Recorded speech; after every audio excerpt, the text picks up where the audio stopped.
Good morning. This is Pat O'Connell calling to order the New Mexico Public Regulation Commission regular open meeting. It's Thursday, July 11th at 10 a.m. Mr. Cameron, can you call the roll?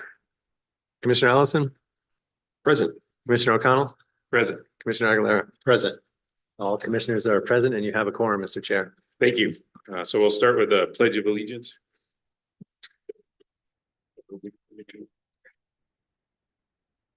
I pledge allegiance to the flag of the United States of America and to the republic for which it stands, one nation, under God, indivisible, with liberty and justice for all.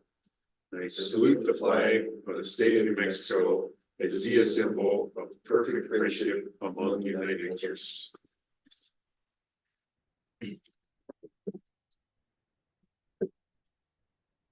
Commissioners, we've got the agenda that got posted on Monday. I was going to suggest that we reorder the two community solar cases that are in items number 5 and 6 under regular action items. I just think discussion will be more efficient if we take case 230071 UT before the NOPR.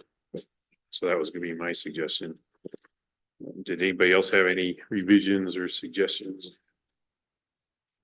No, that's good with me. I don't have any changes to that. Just heads up that for the tariffs, I wanted to have more of a procedural discussion before our council presents the item.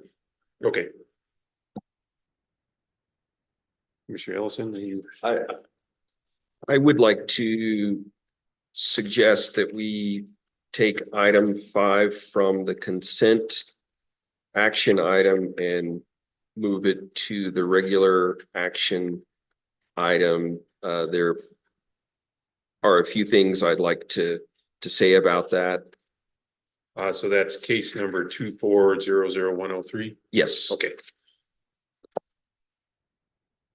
I didn't see Mr. Gigco here, so we'll go ahead and put that after item 6 on regular, if that's okay with you.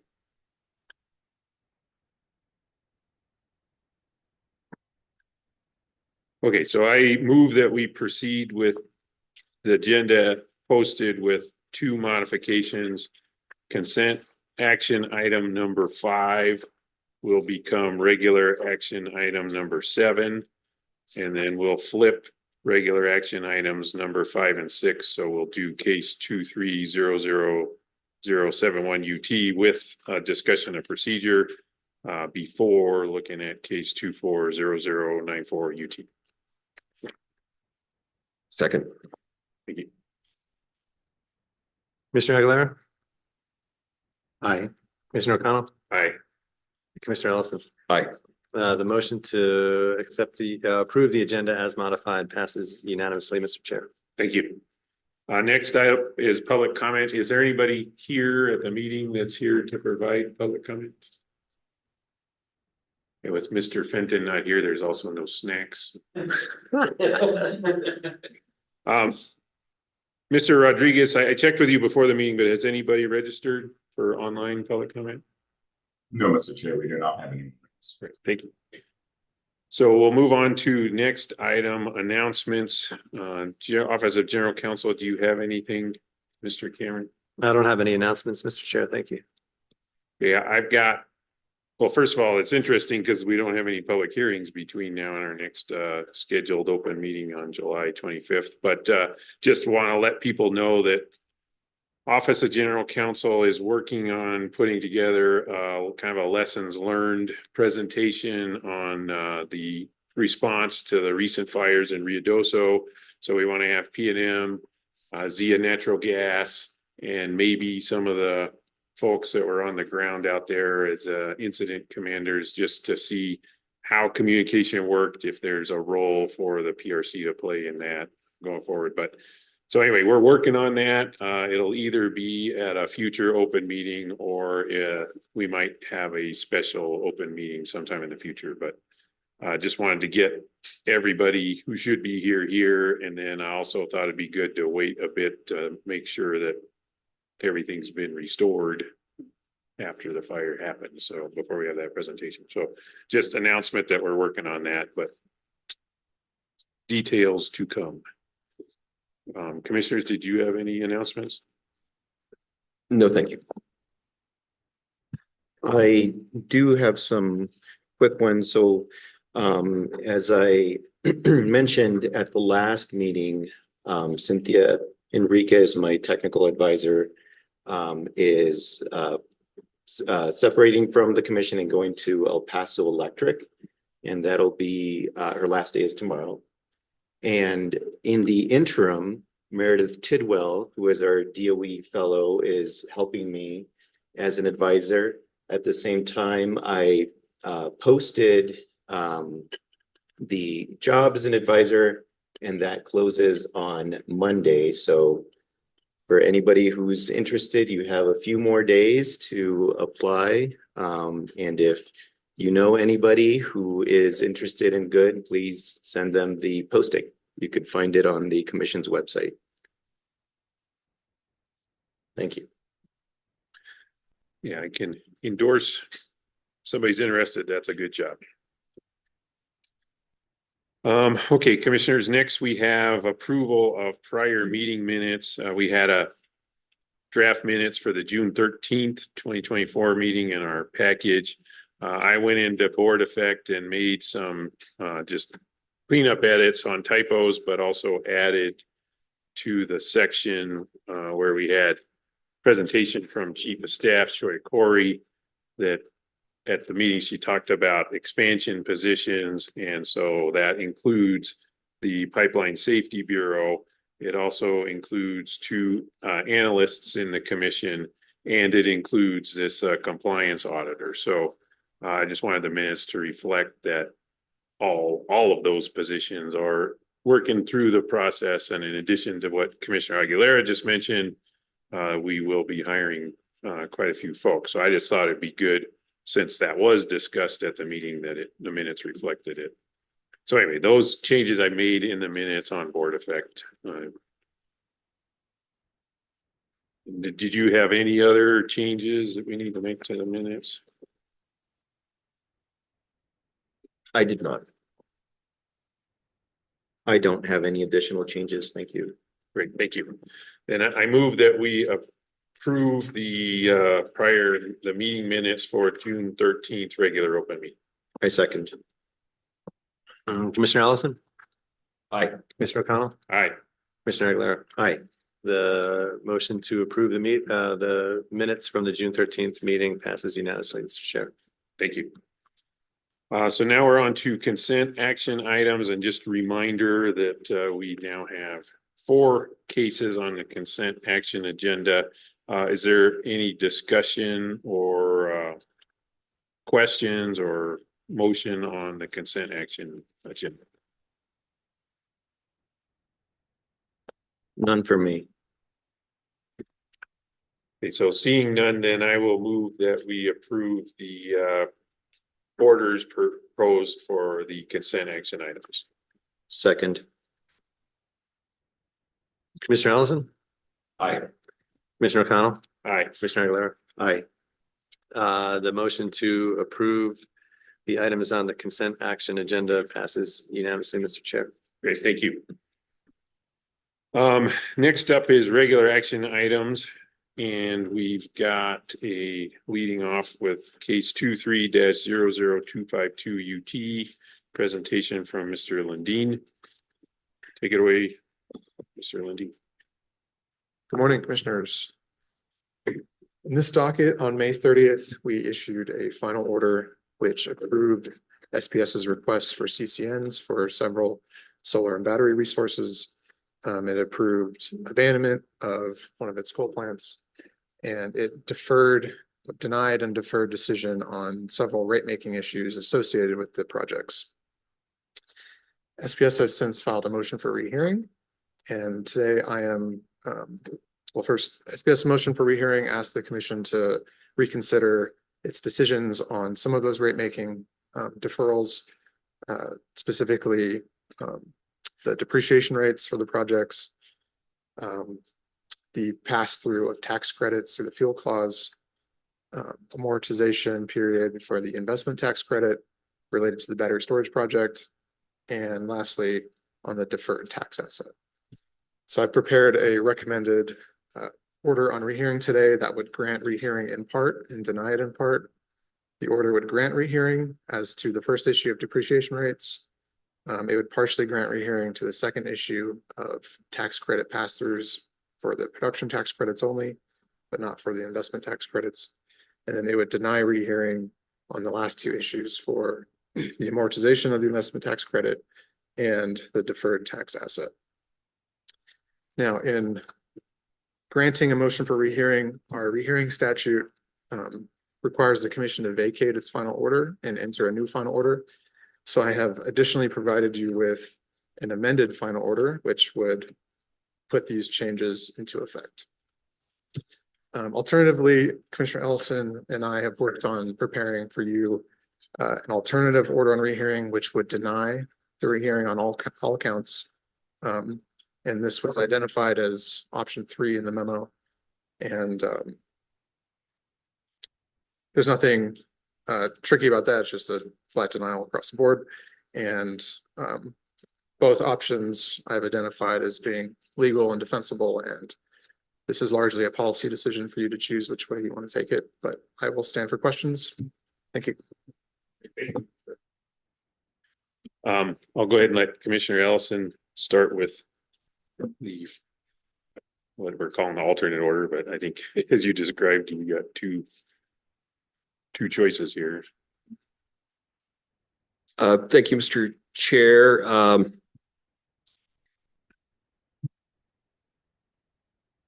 I think the case for not changing anything about our final order is that our final order was well considered. It was proper, and SPS brought up, in my view, no new arguments that or new facts that were not evident at the time that we decided on that final order. The one point, I suppose, that was brought up is that in defense of setting the depreciation rates for the solar facilities and the battery, SPS argued that it would be helpful for their accountants to know what the depreciation rates were in advance of the projects being constructed. And, I suppose it would be nice for them to know, but I sort of fail to see the urgency here, because even if we set the depreciation rates, that does not change their rate base. It doesn't change what they collect from customers until there's an actual rate case. And they didn't suggest that if they don't get the depreciation durations they want, they wouldn't go through with the project. And what, there are certain guidelines around and standard practices around depreciation durations for solar and battery facilities. And I would have trouble imagining that whatever we end up adopting is going to be radically different from sort of industry and regulatory accepted practice. Accountants all the time make assumptions and then adjust if those assumptions don't turn out to be exactly correct. And that's exactly what would happen here. So, I think our logic in deferring all rate making treatment to a future case is still sound, because that rate making case would be required for the rates to go into effect anyway. let's see, the other matter was involving the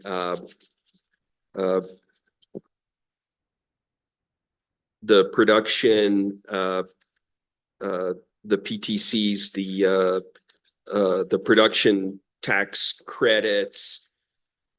And here again, I see a real danger in approving this one item. The reason we really wanted to defer it, it's extremely complicated. And if we agree to what the company is asking for here, it means that we are rejecting other options, including what staff was advocating for. The company is saying that they want to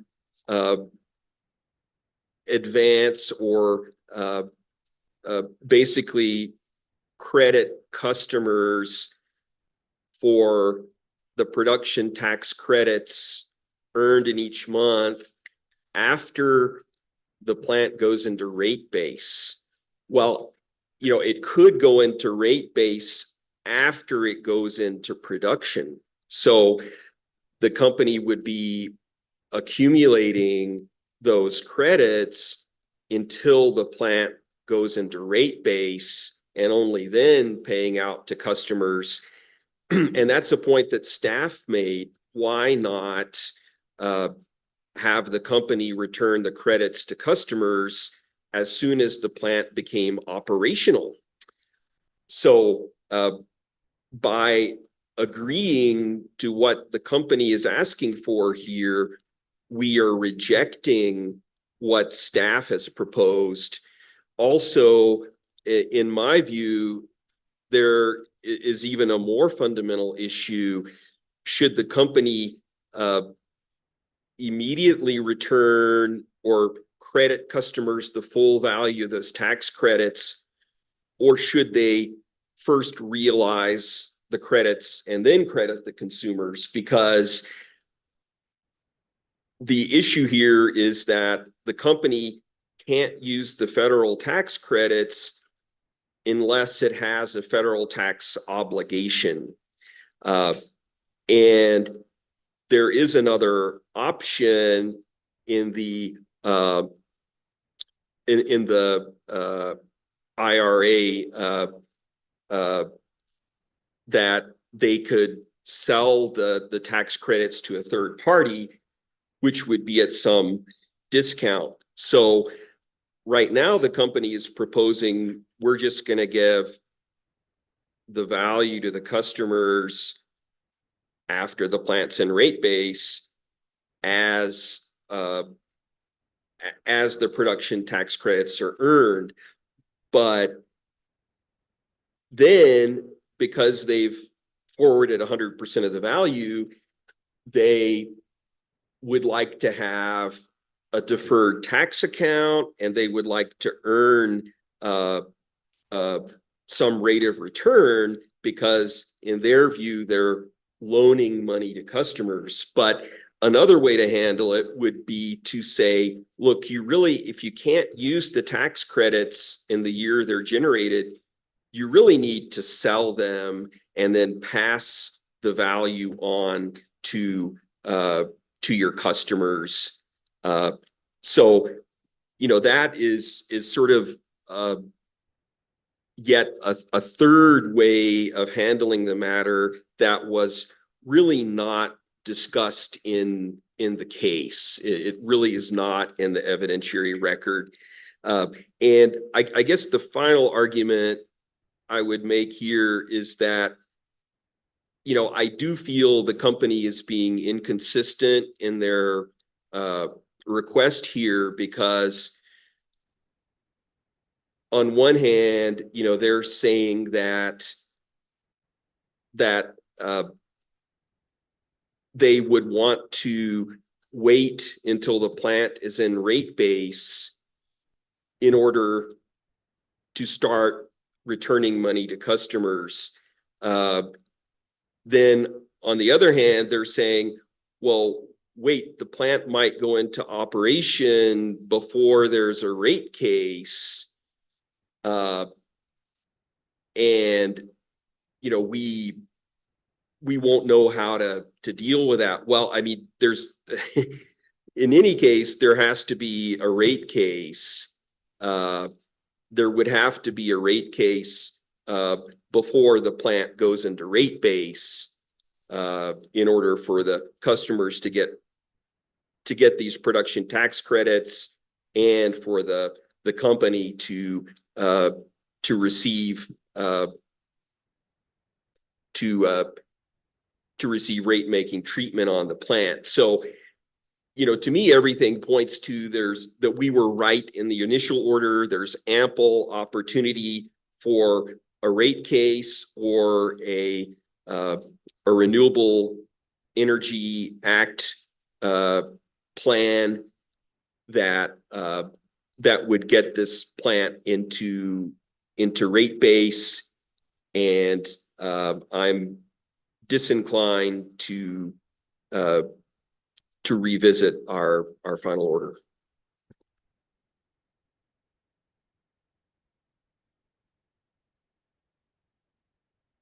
Questions or discussion? Thank you for the presentation and the explanation. You know, when I look at the rehearing request, I think the first issue that jumps out is the depreciation rates. I think there are some good arguments made by SPS that the rates were not contested, and that they are reasonable. I think one of the more compelling reasons that they provide is that it would be, if we decide this issue now, that issue does not have to be litigated later. However, in thinking about, you know, if we don't decide to approve the depreciation rates right now, I don't think that this would create a big issue for discussion in a future rate case.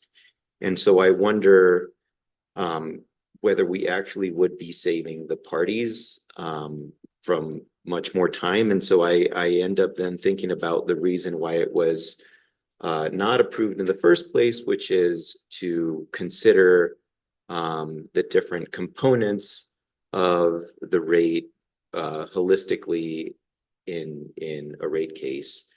And I still find that issue compelling. And in fact, there are various parties who are arguing for the same in this proceeding in response to the request for a hearing. And so I think that while the commission could approve the depreciation rates, I think there was sound reasoning for deferring that decision to later. And so I'm inclined to agree with the alternate order of denying.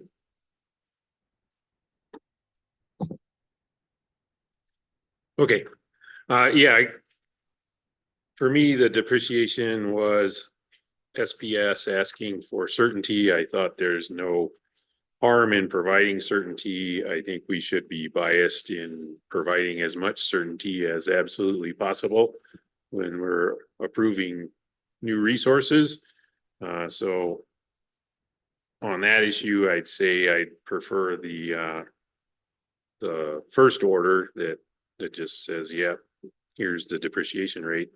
The timeliness of the PTC, I read staff's response differently, and I recognize listening to the discussion, the wrinkle of what if they're not a taxpayer and have to do something to turn tax credits into money. But what staff's saying is get these customers flowed through to customers as fast as possible. So in that world, if SPS does have tax credits that they can realize on their own, those should go through the FPCAC as soon as possible. And so, I mean, you're right, one of the big discussion items on this when we approved it is it's gonna be a couple of years before these things come online. So what we're doing then is trying to guess on whether SPS is gonna file a rate case or not. And that's not a guess worth making.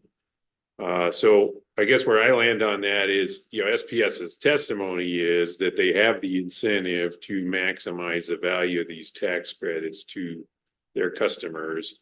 I also believe we've got the opportunity to review whatever they do for prudency.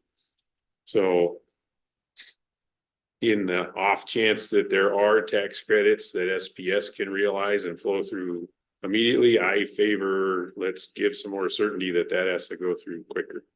So might be in the minority here, but I'm still in favor of the order that was first proposed from ODC. And then I see Robert has a comment. So go ahead. Yeah, I don't think we discussed this at all previously, so I want to say it now that staff's proposal to have the PTCs flowed back as soon as possible before they go into rates, presumably, has some practical concerns because we're likely not to see these projects again from SPS until they're proposed in a cost recovery case, so a rate case or a REA plan case. And at that point, the general regulatory principles, they can't have cost recovery until they're used and usable. So the assets will be built and in production by the time you see it again next, unless the commission opens up an investigatory docket on the PTC issue to try to follow through with staff's proposal. But it's going to be quite challenging on a practical level to see staff's proposal through. And additionally, if you did open an investigatory docket on that one issue, it could be seen as piecemeal as well, which we've already kind of discussed in the orders as being, not the preferred approach. So to the extent that staff's proposal is, appealing, I think would be challenging to actually pursue it practically. Thank you for that distinction. I agree with what you said. For me, it was just if my argument for depreciation rate is to provide certainty, then the argument for flow through of PTCs as fast as possible is also to provide certainty, knowing that there are limits to, you might not be able to achieve what staff had said, but it does set the bias in favor of getting the money to customers as soon as can be done, with knowing that I've got the hammer of a prudence review if these are handled poorly by SPS. So anyway, thank you for that. And then I'll turn it back over to you, Commissioner Ellison. I appreciate that. I guess, Mr. Lundin, the way that this, the order, let's say, call it order number 1 is phrased, it would default to SPS's proposal for the production tax credit. In other words, only once the facility is in the rate base would they begin to credit customers. That's correct. Okay, so so it would be saying, we're not gonna do what staff has suggested here. So, I do believe SPS would try their best to do right by the customers here. I would just feel comfortable with a better fleshed out mechanism and procedure. I do think that they need some guidance as to if they don't have a federal tax liability in a given year, do they go ahead and sell the asset on to a third party and then credit it to customers, or should they wait however many years to actually use it themselves? I tend to think some guidance and some sort of a procedure would be helpful. Again, I'm also concerned that if they do immediately credit, and then for whatever reason, they choose not to sell the credits to a third party, they have an argument that they've lent money to customers and that this ought to go into a regulatory asset and that they ought to earn some weighted average cost of capital on that. And I think, that was a big item of contention during the case. And I think it's really, it's really needlessly complicated, and that, there's a better way of handling it in my view than that. I guess on the depreciation issue, on one hand, what they've proposed doesn't seem bad. I mean, it seems in line with what is typically done. At the same time, I do agree that it's a pretty minor issue that would be quickly decided, I think, in any rate case, and they're not going to be able to actually collect that depreciation until it is in a rate case.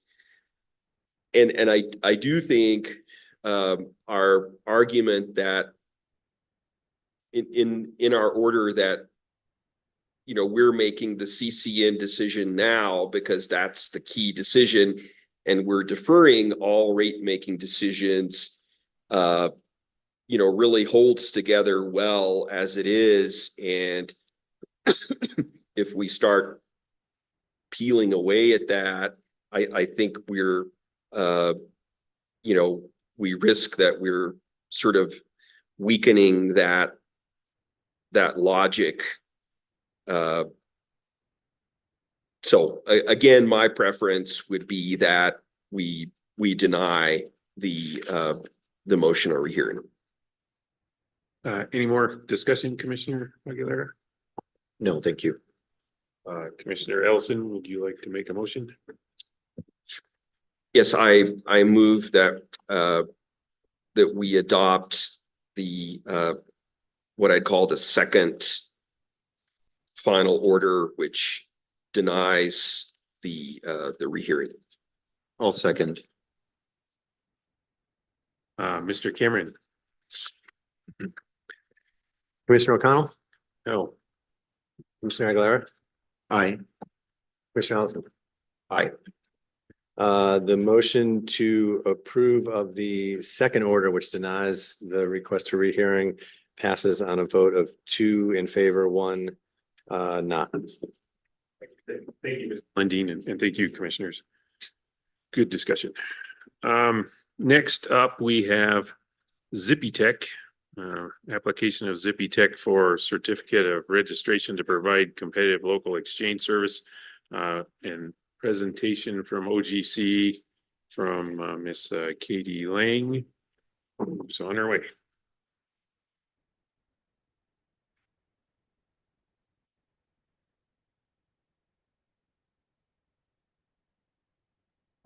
Good morning, Mr. Chairman, Commissioners. Before the commission right now is docket number 24-00023 UT in the matter of the application of Zippy Tech of New Mexico for a certificate of registration to provide competitive local exchange services within New Mexico. On January 18th of this year, Zippy Tech filed its application. And it stated that it was filing an application in connection with its upcoming merger of the applicant, who would become the new licensee, which is an affiliate entity of the current licensee, which would be merged into the surviving entity, which would also be named Zippy Tech. The application stated that neither the current nor the new licensee are authorized to conduct any other businesses in any other jurisdiction. The current licensee is a limited liability company authorized to provide telecommunications pursuant to its certificate, which was granted back in December 12th of 2006. The current licensee provides voice, internet, and business data services provisioned over third-party facilities to residential and business customers across portions of New Mexico. The new licensee seeks to provide service to the current licensee's customers after the planned merger, and the applicant attested that the new licensee will operate in the same manner, same structure, and under the same name as the current licensee. Applicant also stated that upon completion of the proposed merger, the new licensee will continue to provide competitive telecommunication services, internet access services, and other communication services as the previous or to be merged into entity. On June 6th, applicant filed its amended application indicating that the merger had been complete. And it disclosed updated paperwork as necessary.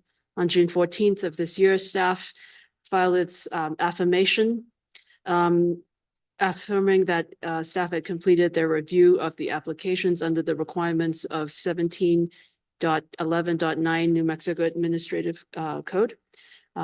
And concluded that staff had reviewed the requisite financial and technical information and that they found nothing that would make them believe that the designation was not in the public interest. And staff also attested that the application is complete and in accordance with the rule. The Office of General Counsel has drafted an order accepting the application or approving the application, and I'm ready to answer any questions. Thank you for that presentation. I don't have any questions. Do either commissioners have any? No. Well, thank you for bringing that forward today, Ms. Lang, and I will move to adopt the potential order in this case. A second.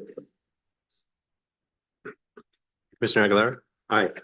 Commissioner O'Connell, Aye. Commissioner Ellison. Aye. The motion to approve the final order in this case passes unanimously, Mr. Chair.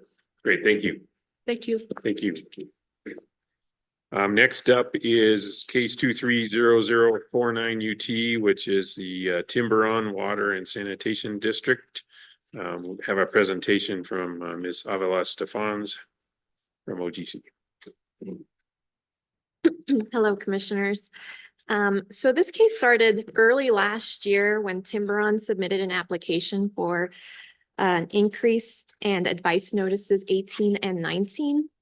The commission suspended the advice notices upon receipt of a staff memo indicating that the advice notices didn't comply with the rules regarding rate change applications. And following the suspension, Tiburon filed a motion for interim rate relief. And the commission held a public hearing on the interim rate relief.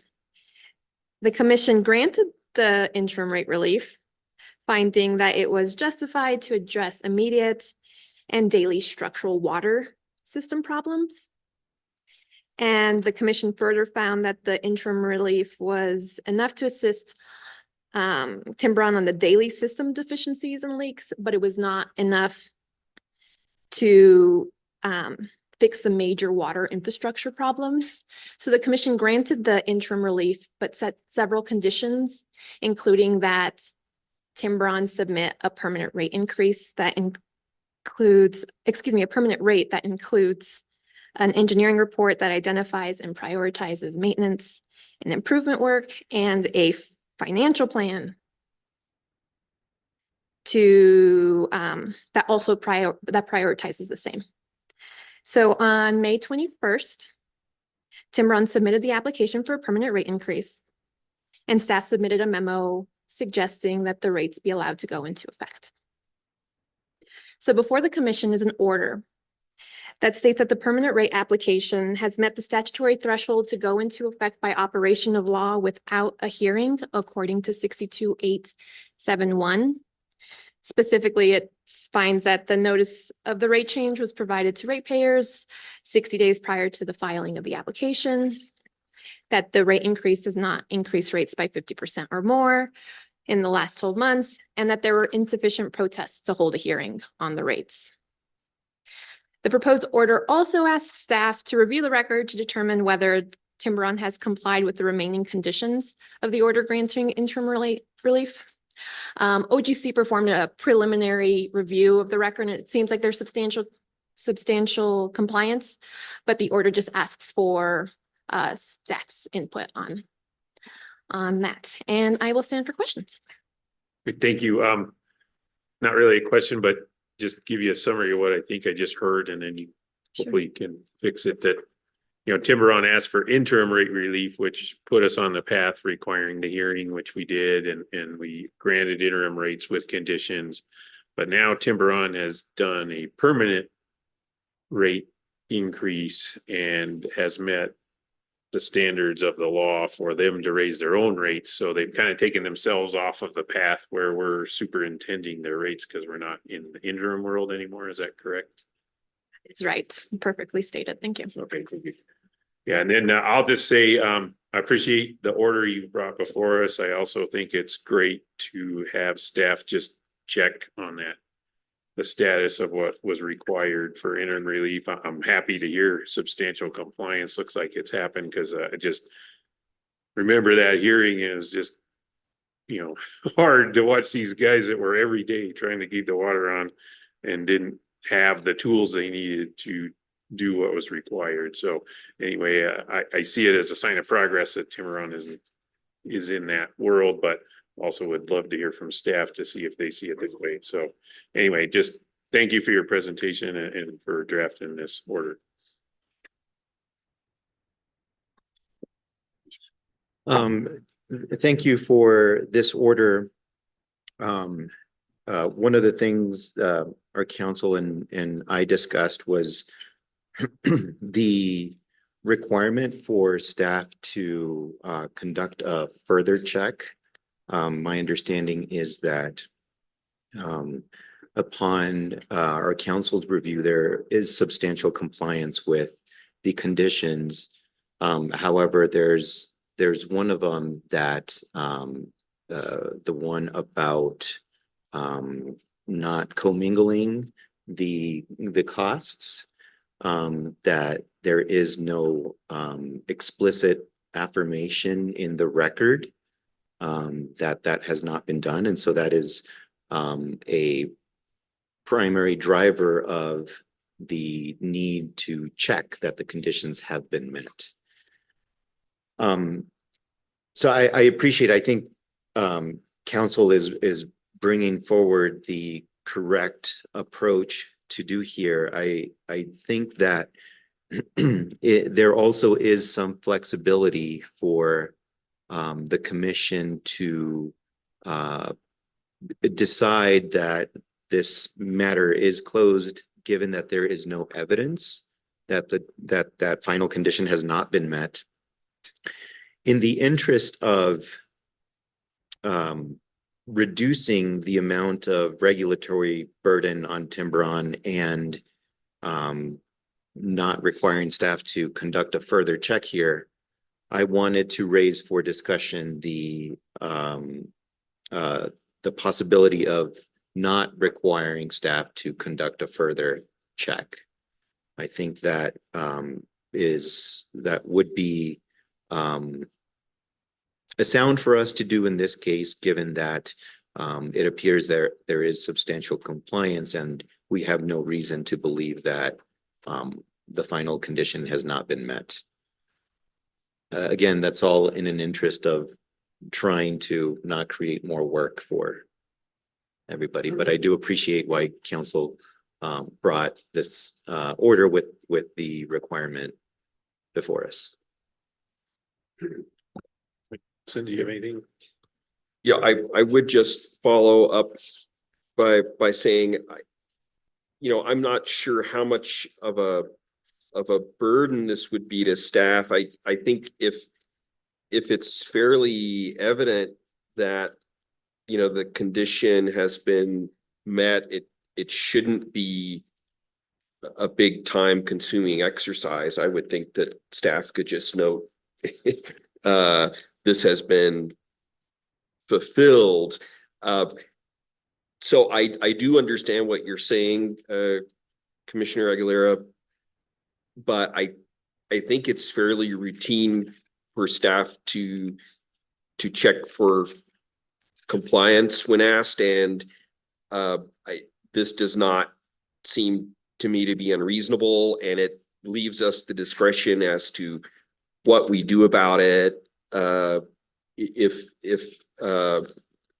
something was not done, I would say overall that I'm impressed. I think we all had doubts at that hearing last year as to whether these things would happen, but I'm not sure if it was the increase in rates or some legislative grants, but looks like the management of Tiburon has done a good job here. Yeah, thank you. I find myself agreeing with both of you. Those are excellent points. And I explored just one more wrinkle with OGC on that was now that they've put themselves on their own path, if we do find they didn't comply with something, what do we do about it? So that'll be interesting. But I guess where I'm landing on that is more similar to what I heard from Commissioner Ellison is because of the history of Tiburon in this commission. I think it's worth it to see this one through.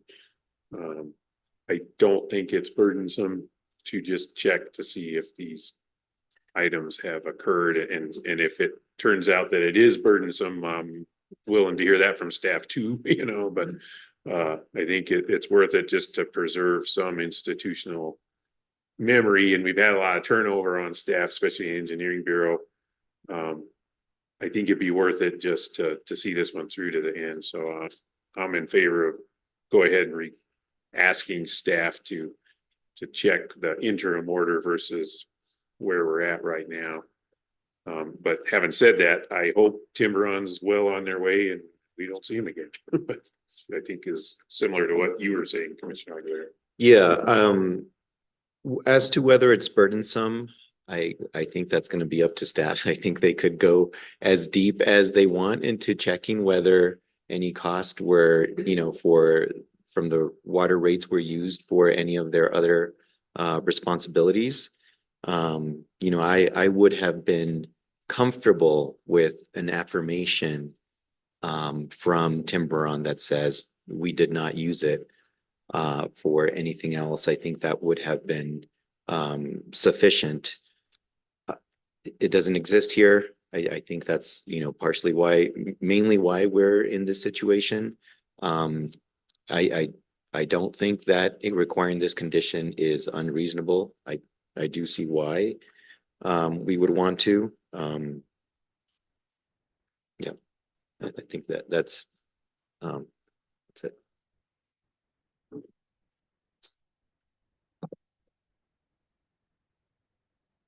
Any further questions, discussion?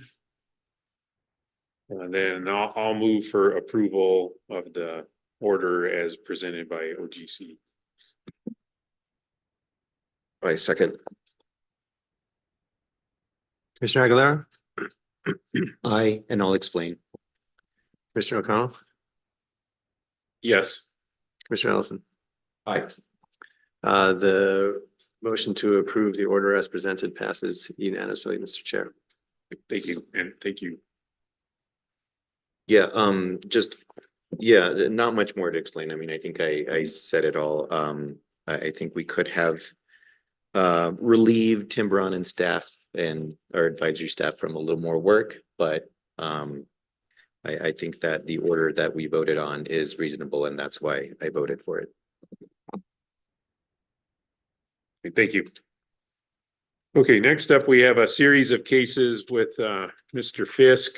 And the first case is 20-00222 UT, and I'm recused from that case, so I'm not gonna participate in any of the discussion or and I haven't frankly even read the potential order here, but I'll continue to fill my role as chair and ask Mr. Fisk to join us so he can lead the discussion on that item.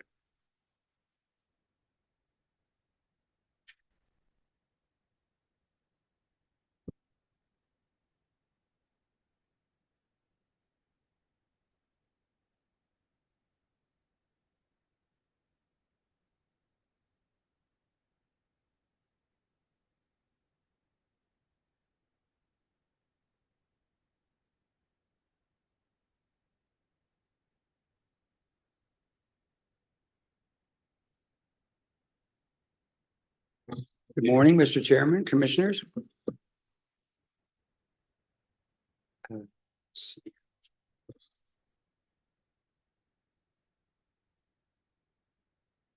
Sorry, I forgot which one is first.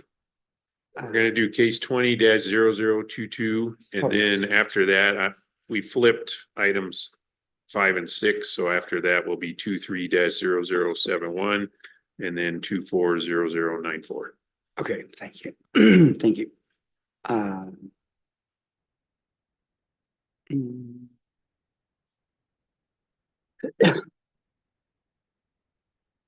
So Mr. Chairman, Commissioners,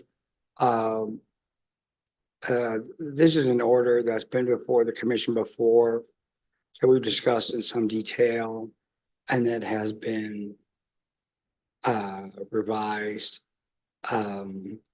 I could, I don't know if anyone wants me to, present, I can certainly present what's changed. Which is, from the yesterday's changes that came from Commissioner Aguilera and Aaron, our appeal specialist, to first of all, remove any finding by the commission that the final order is moot. I agree, we don't need to say that. And Commissioner Aguilera also had me on paragraph, let's see here. Had me change some paraphrased descriptions of the court's findings to detail to actual quotes. So I did that as well. Otherwise, everything is just as it was the last time I provided a proposed order to the commission. Now, if you want me to discuss that, I can do that, or if you just have questions, I can answer questions.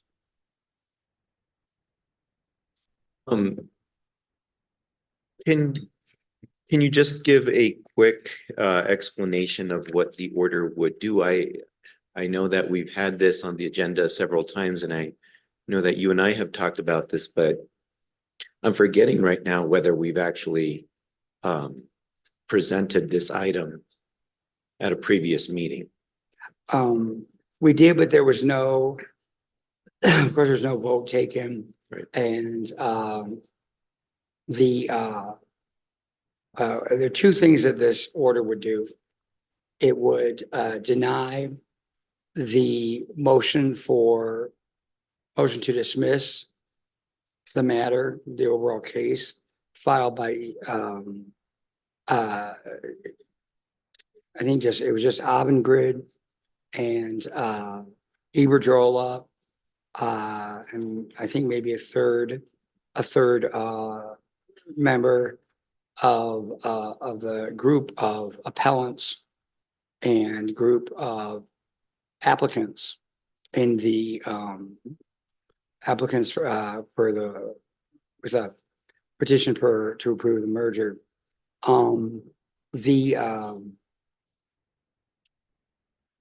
P&M and P&M Resources, Inc., they weren't part of the motion. They don't oppose it, but of course, they were the other petitioners. And it was opposed by new energy economy. And this does address what new energy economy objected to about the dismissal was that if the commission simply dismissed the matter, then the final order would remain fully annulled and vacated by the court, as the court acknowledges in their decision that they're constrained to do that if there's any part of the order on appeal that they want to overturn. They actually have to affirm vacate the entire order anyway, because that's the only power they have with regard to our orders. And the court expressly provides that the commission could enter a new order or note, sort of reissue the order with the changes that are required by the court's decision. It's something they, as part of their routine language for how the commission can deal with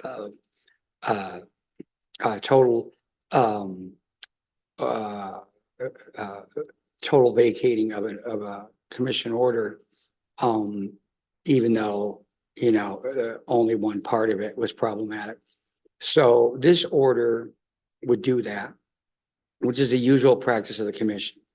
Reissue the final order that was appealed to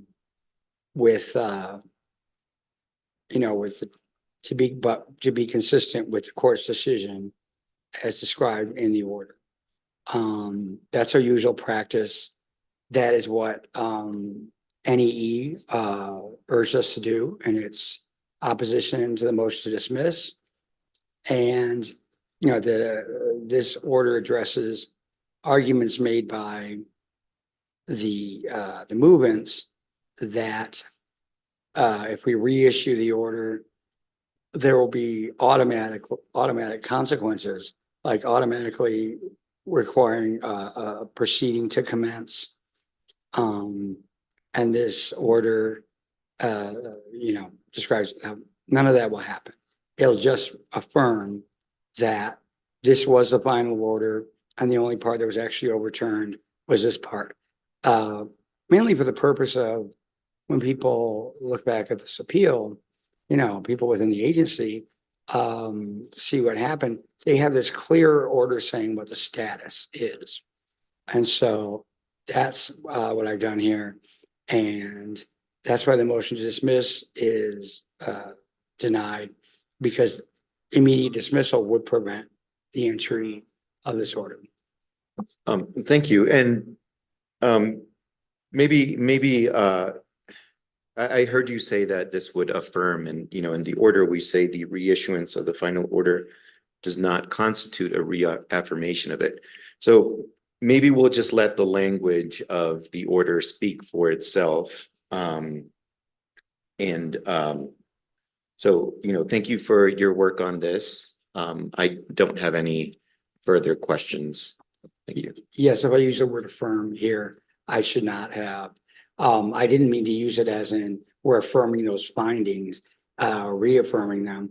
It's just affirming this order stands as to in this affirming that as an order in our file that reflects the actual final order as amended. Thank you. Just to make a few comments, I really have a hard time understanding what all of the dispute is about here. I think the movements were simply, they had a fear and a concern which was misplaced that our reissuing the final order would lead to the commencement of a proceeding. In no way would that automatically happen. It's not something we're interested in.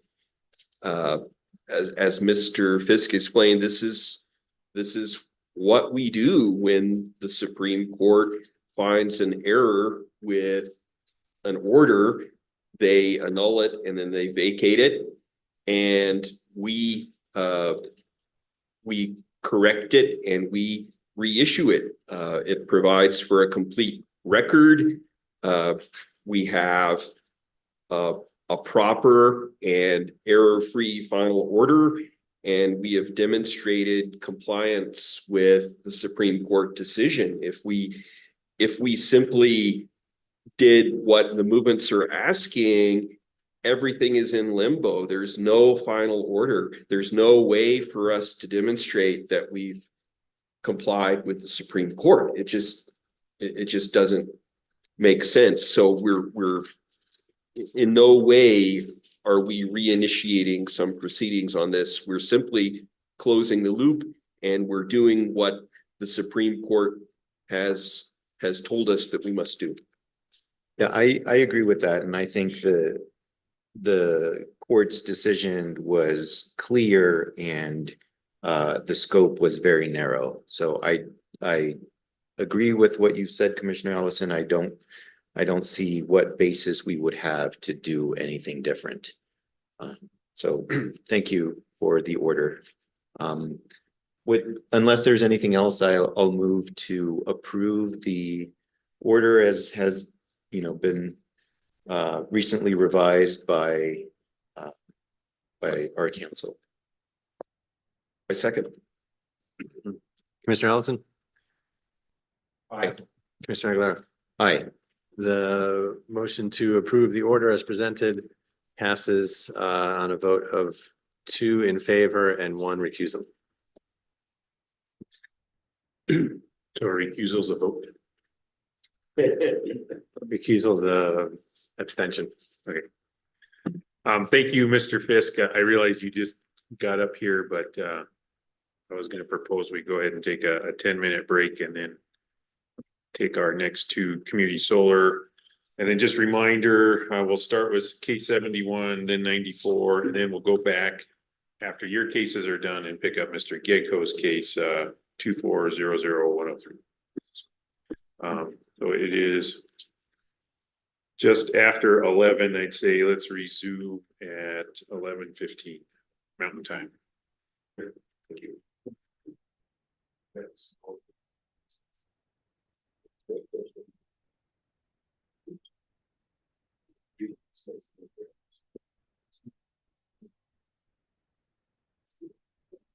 Yeah. Yeah.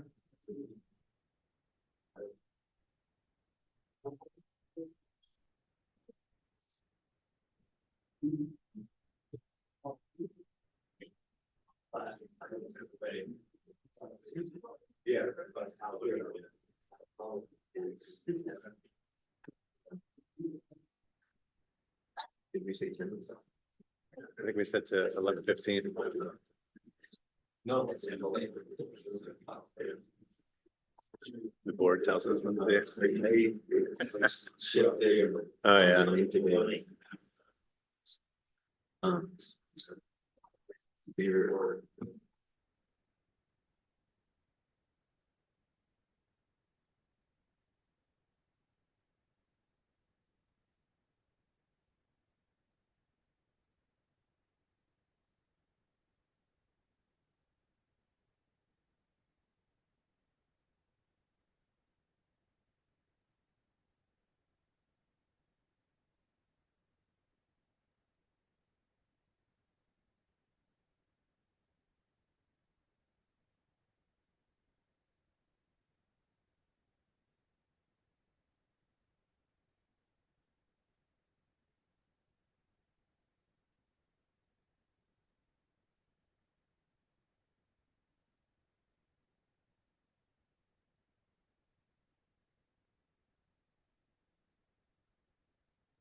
Okay, welcome back. We're restarting the meeting. We're on regular action item number, it was originally numbered 6. We switched it with 5. So it's case number 23000071 UT. Starts with a presentation from Mr. Fisk from Office of General Counsel. Chairman, before we get into the presentation, I wanted to talk about some procedure, if that's okay. So this is a big case with a hearing and a unique situation where we don't have a recommended decision.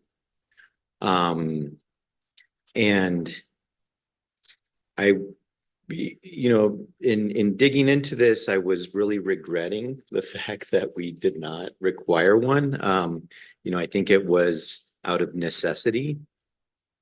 That being said, I think that this case would benefit from further analysis and maybe like a more thorough memo being presented to us by our counsel, because there's a lot in this record. It's extensive, and the parties have spent a lot of time here, and I'm concerned that the order as currently drafted does not decide a lot of the issues that could be decided. And I think that is doing a disservice to the stakeholders and utilities and staff who, spend so much time on this. And so I think that we could, my recommendation is to request from our counsel a memo that more thoroughly analyzes the issues, so that we do decide some of the issues that are that have been litigated in this case. And I think otherwise we're, as drafted, we would be sending people back, and we'd have to relitigate some of the same things that have already been litigated. Yeah, thank you for that. Any thoughts, Commissioner Ellison? I'd like to concur with Commissioner Aguilera.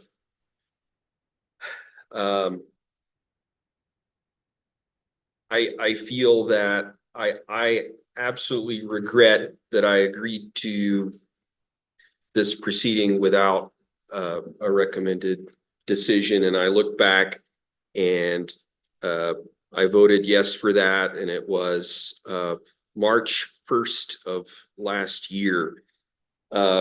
So I had a whole 6 weeks under my belt when I voted for not having a recommended decision. I think having a recommended decision by, sort of a person who is fresh to the matter, does provide a check. It and then the OGC attorney would draft their final order. And, I think the RD also, summarizes the record. And instead, that really falls to us right now to really, go over the whole record on this matter. I think the order needs more citations to the record, precisely because we don't have a recommended decision. I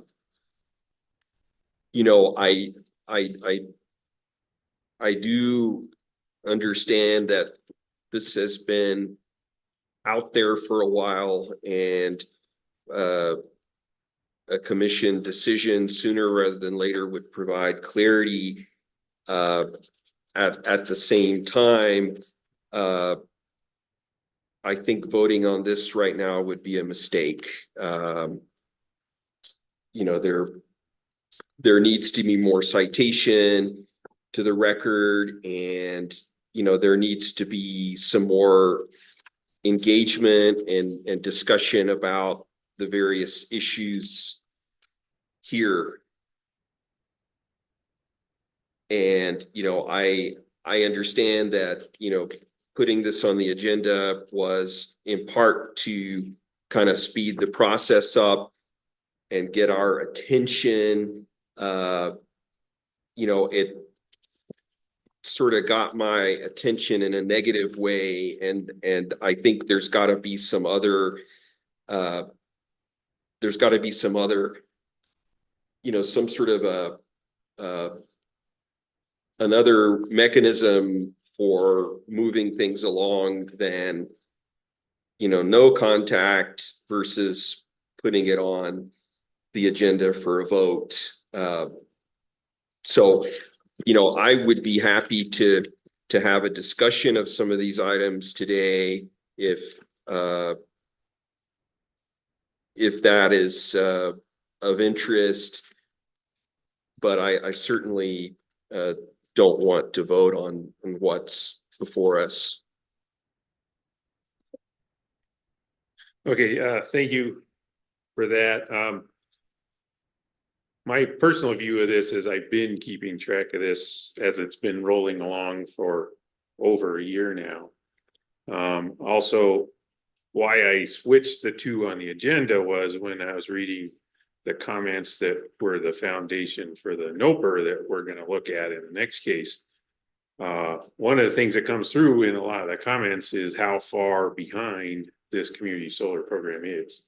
And it's behind for lots of reasons.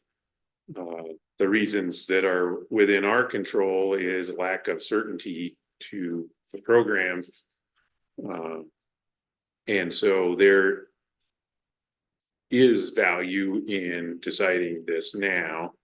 I guess, so I've got two questions before we figure out how to proceed. One is for OGC, that if we're gonna take another loop on this, how long are we talking about?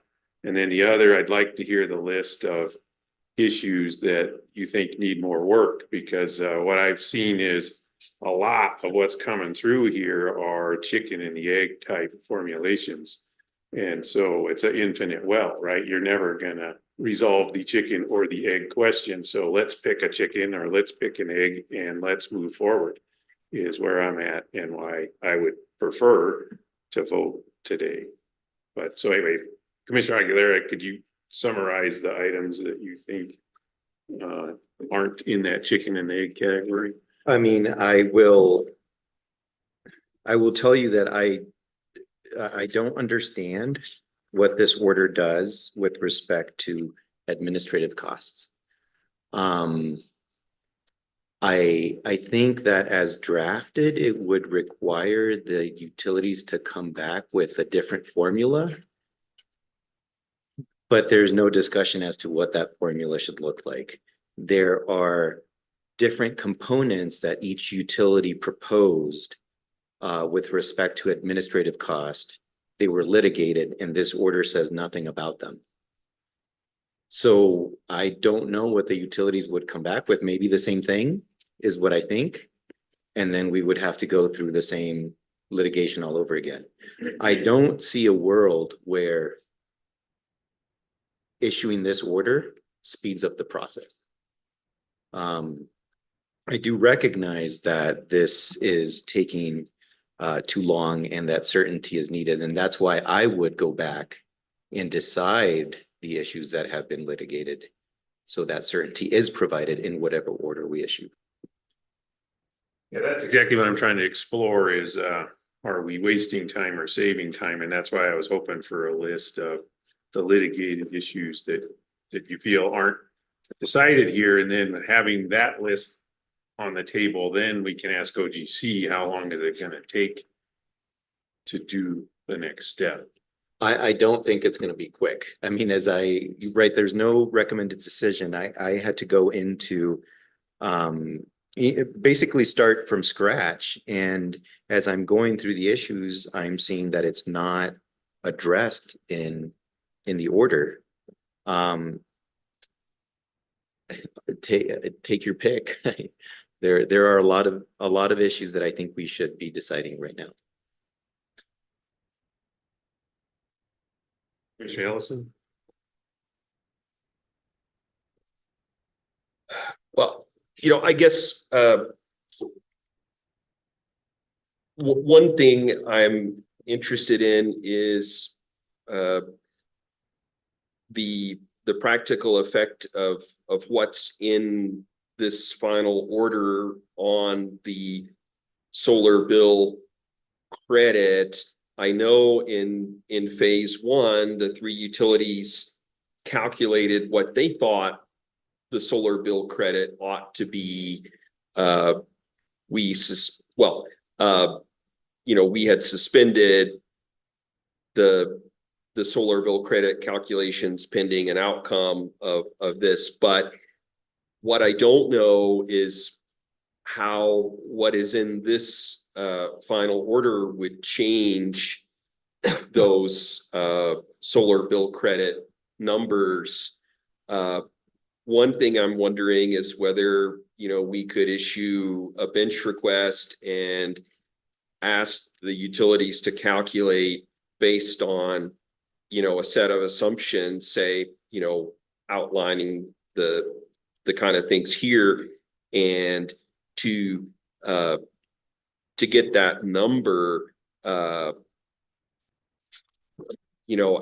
it is now, I just wonder if we would go through the same loop where we make these decisions. They would come up with advice notices. We would suspend the advice notices because staff needs to review them. I just wonder if we were to ask them now to calculate, maybe that would provide some clarity as to how how these decisions here would actually impact the solar bill credit. For example, thinking about P&M's solar bill credit, they didn't include monthly minimum demand charges in this TARR calculation. This is saying that's right. They apparently had power factor adjustment fees in the TARR. This is saying that's wrong, take them out. P&M is saying we ought to use banded distribution costs because in the tariff that you've approved, we've got the inclining block rate for different levels of consumption. And so we shouldn't use just one distribution cost number. We ought to have three. I think this is saying that's right. And there are a number of other things. I would be interested in seeing, how that plays out on the solar bill credit. And, I think the utilities are in a position that they could do that. Maybe some sort of chart of what was in dispute versus what the recommended decision is, could be helpful here. I do think the order is unclear as it is written about a number of issues. For example, in one sentence, it has, turning to the indexing issue, the commission agrees with these parties that the rules require such indexing.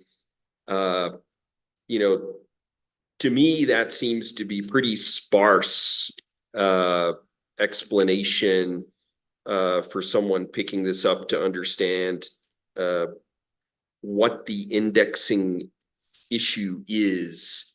You know, some of the language around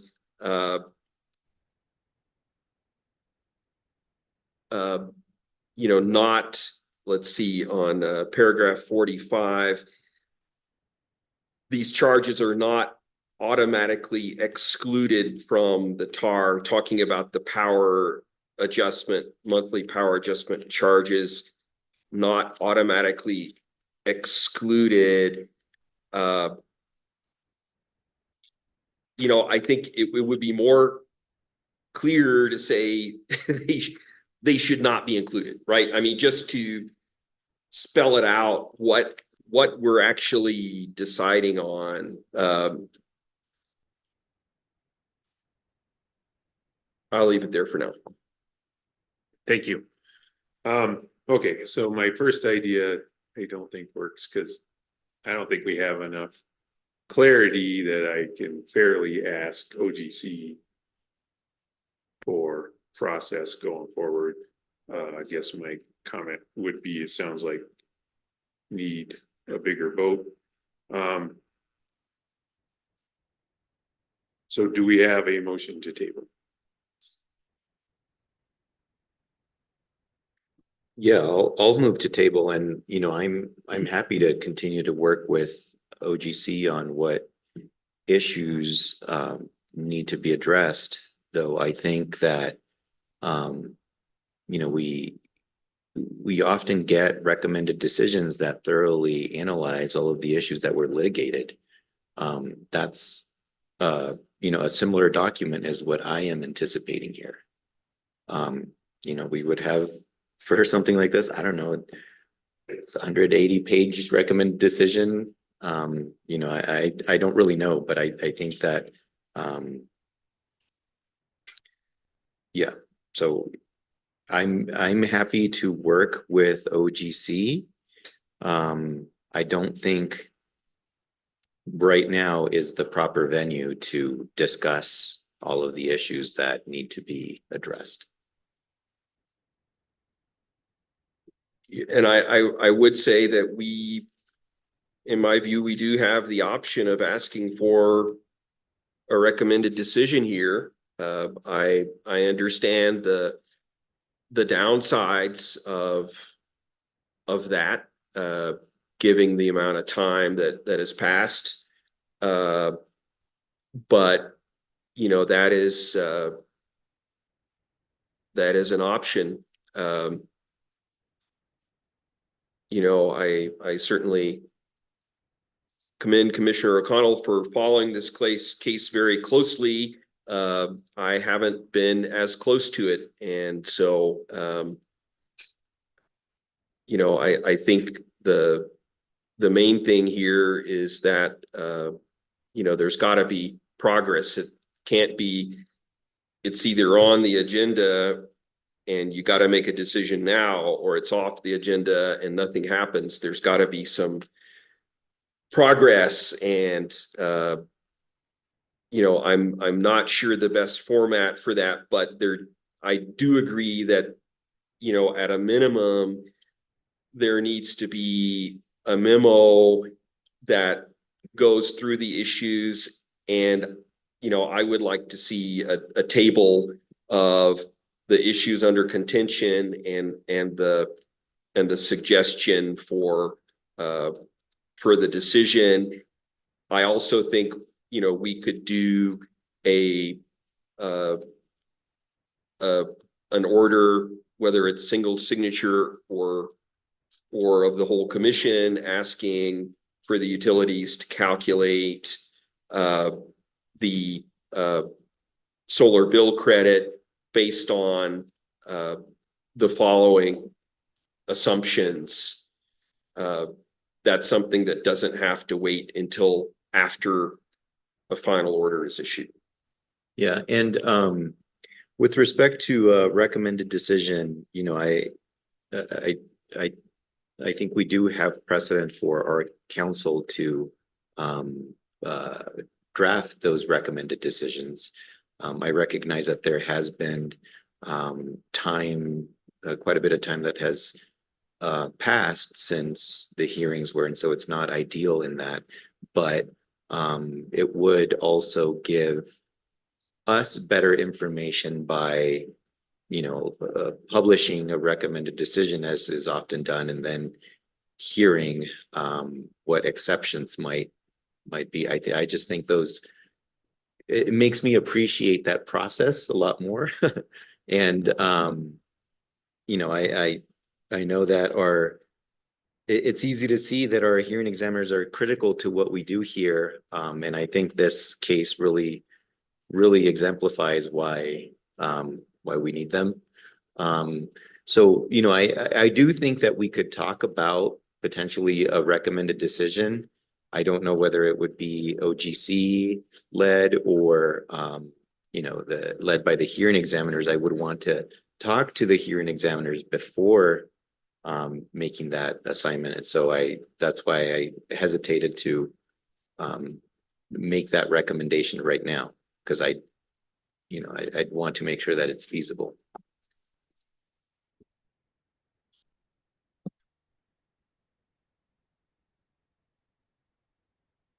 Yeah, my issue is just not doing anything today and not having any guidance or concept of when we're going to do something. And I appreciate what both of you are saying. I hear you. You're not ready to vote today, so that's why I was asking motion to table.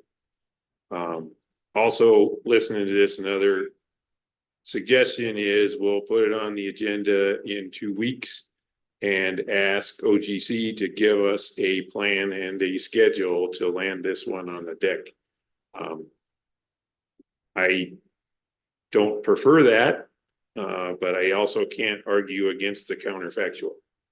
I think there is value to approving something today and working it out. I think we'll get to an answer quicker that way, but I can't say that that's true. So without knowing what is required to do what you need and what you need, I can't make that statement today. So anyway, and then Mr. Cameron, the other thing that I'm concerned about is what I've talked to you about before is we've gotten much better in capacity in this agency in terms of having folks assigned to cases so there isn't a pile up. But when I look at what Mr. Fisk is working on right now versus what's got to get done this month, it feels like he's got a lot. So that's part of, it's not just time, but put together a team that can get the work done without it taking another very long time, because we don't have a long time. We've spent a long time. So that's where my frustration is. And again, I can't argue against what Commissioner Ellison and Aguilera are saying, because it's my instinct, not a fact I can prove. But so again, we've got a motion to table. Do we have a second?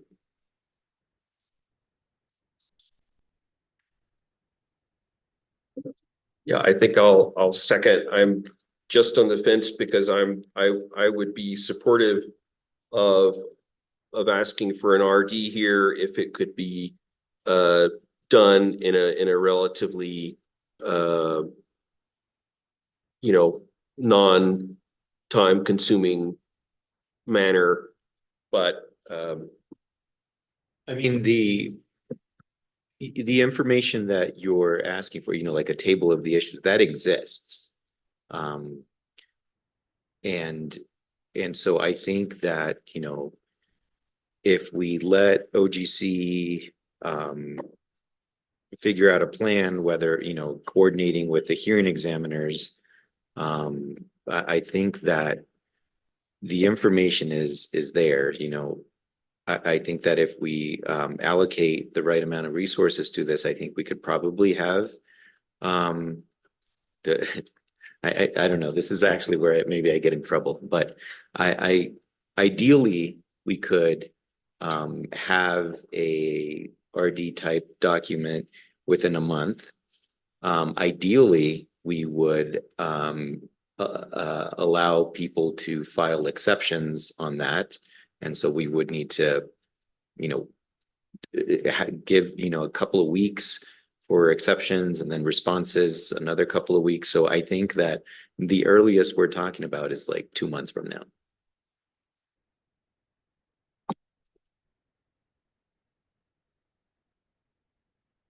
So is that the kind of plan we're expecting OGC to come up with, or is that more of a decision that we might make right now?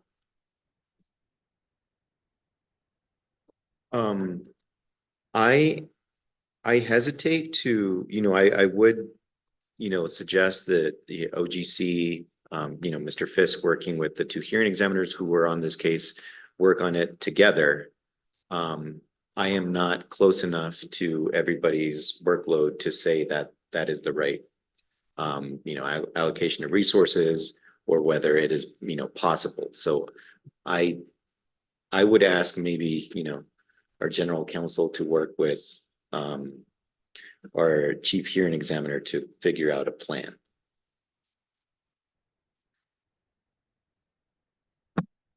Yeah, it asking for an RD feels kind of like the nuclear option right now, and it shouldn't feel that way. It shouldn't feel like you know, in order to get a properly you know, citations to the record and something you feel comfortable making a decision on feels like the nuclear option. But you know, I would be fine with tabling it and allowing OGC to come up with a proposal here that would satisfy our concerns and put this on some definitive and reasonable track. So I second the motion to table.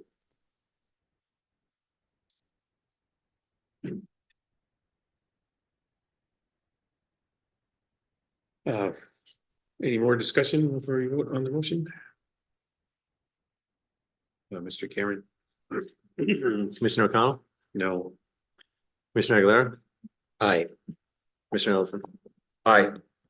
The motion to table this matter passes on a vote of 2-1.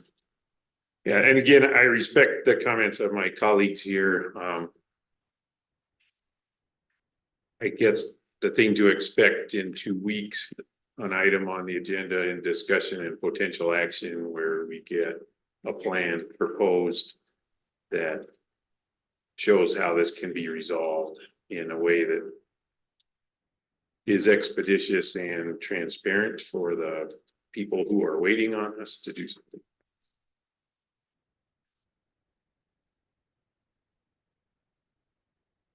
So moving on to the next item, we're on case number 24-00094 UT. And that's still you, Mr. Fisk. Thank you, Mr. Chairman, Commissioners.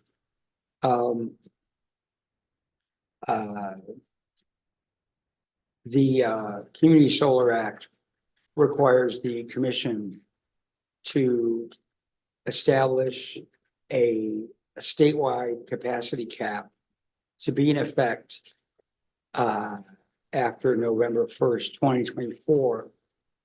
And that is also the deadline for the commission to provide a report to the legislature regarding various aspects of the program, to give the legislature a sense of, you know, what kind of demand there is, et cetera. And the report itself is being drafted in a separate docket. This docket is just to consider potential amendments to the rule. At first, this was opened to consider any potential amendments to the rule. And so we broadly asked for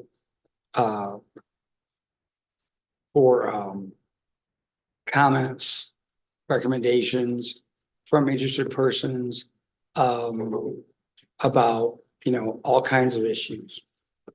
But the only issue that has statutory deadline is the capacity cap. So that's the one where there's some urgency. And so after discussing the matter with Arthur and with Commissioner Aguilera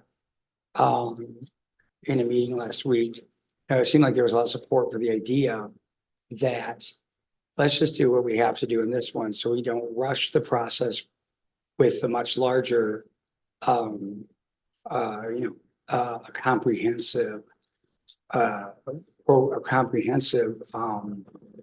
rulemaking that would involve, extremely detailed and numerous public comments on many issues. And I agree with that. I think it makes sense. So I drafted an order that would just open rulemaking to consider only the resetting or the decision not to reset the level of the cap from the initial statutory figure of 200 megawatts. So I provided in the proposed order, I proposed rule, an option A and an option B. I described in the order how option A is would have us set the cap in this proceeding. And there's even a footnote that's dropped in the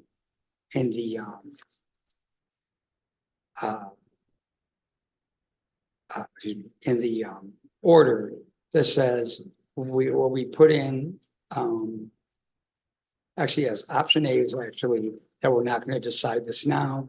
We're going to complete a review of the results of the initial phase of the program and wait until, and we'll set a new cap in that order. And it gives a deadline of April 1st, 2026. That's something that ours is actually a realistic deadline. Because we have one major piece of information about the demand to participate in the program. And that's that we received many 400 applications, far more than could be selected for within the 200 megawatt cap. But that of course is demand, that represents demand by developers, by subscriber organizations for the program. That's important. But we don't really know much at this time about like public demand to subscribe, to participate, or the act requires 30% low income subscriber participation in each facility, and we don't know what we don't know anything about nothing has happened there yet because we haven't had a single project actually built become operational. And how many projects will actually be built and operated. So that's option A with regard to the cap. It just says 200 megawatts will just remain in place. And, we'll do a review of those things and complete it on or before April 1st, 2026. When we'll certainly have a lot more information. And then option B, and in my initial, I'm looking at the order that I sent last night. I think it's a very good idea. Commissioner Ellison had, because I had put two alternative options just within the same, proposed section 11. And I said in the order that they were, they were alternatives. But I think this will help a lot. I put more language in the order, identifying them as alternatives. And, doing the section, that's subsection 11, or section 11 of the rule on the capacity cap, actually having them as separate options, I think makes it a lot clearer. So A would put off any decision until more information received and a comprehensive review is completed. And then option B provides for raising the cap to 300 megawatts. The order itself, I dropped a footnote that simply said, this 300 is, I don't say arbitrary, but it's a placeholder so that we have a proposed language for option B. And to show we're more than willing to consider, anyone's proposals to actually set a new one here in this proceeding. So, as the purpose of proposed orders, is to indicate what the commission plans to do, but even more importantly, it provides notice to interested persons as to what they should comment about. And that's why I include this option B to make it clear we might, we would certainly consider that. And then that was important about that is in paragraph A of section 11, if you, I provide like a full section of full paragraph of what we would be proposing and deciding if we did reset the cap in this proceeding, like how this specifies what how the new cap would be applied, would be additional.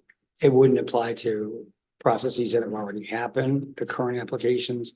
So I think it's useful to provide an entirely separate set of language, because with the different options, like the first option A doesn't require that we make these other statements about how how a new cap would apply, because we're not deciding it.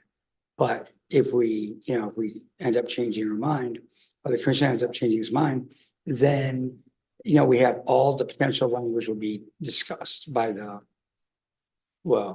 noticed and discussed by the commenters. So that's why I provided detailed option B as well. And then I did add an additional issue. First of all, just to update the statutory authority section to reflect that the PRC Act is now within like the Public Utility Acts, basically, and no longer in the elected officials section of the code for obvious reasons. And also Commissioner O'Connell had asked me to include the issue of, which there's been a lot of discussion about, in section 15, making the and 15C, making the self-attestation option a solution in and of itself. In other words, currently the rule says a self-attestation provisionally qualifies a low-income subscriber, but that subscriber has to provide sufficient confirming documentation within 90 days. So self-attestation is only a temporary solution. And this would make it a permanent solution, that an option that is fully sufficient. And with that, I'll take any questions. Thank you. Thank you for that presentation.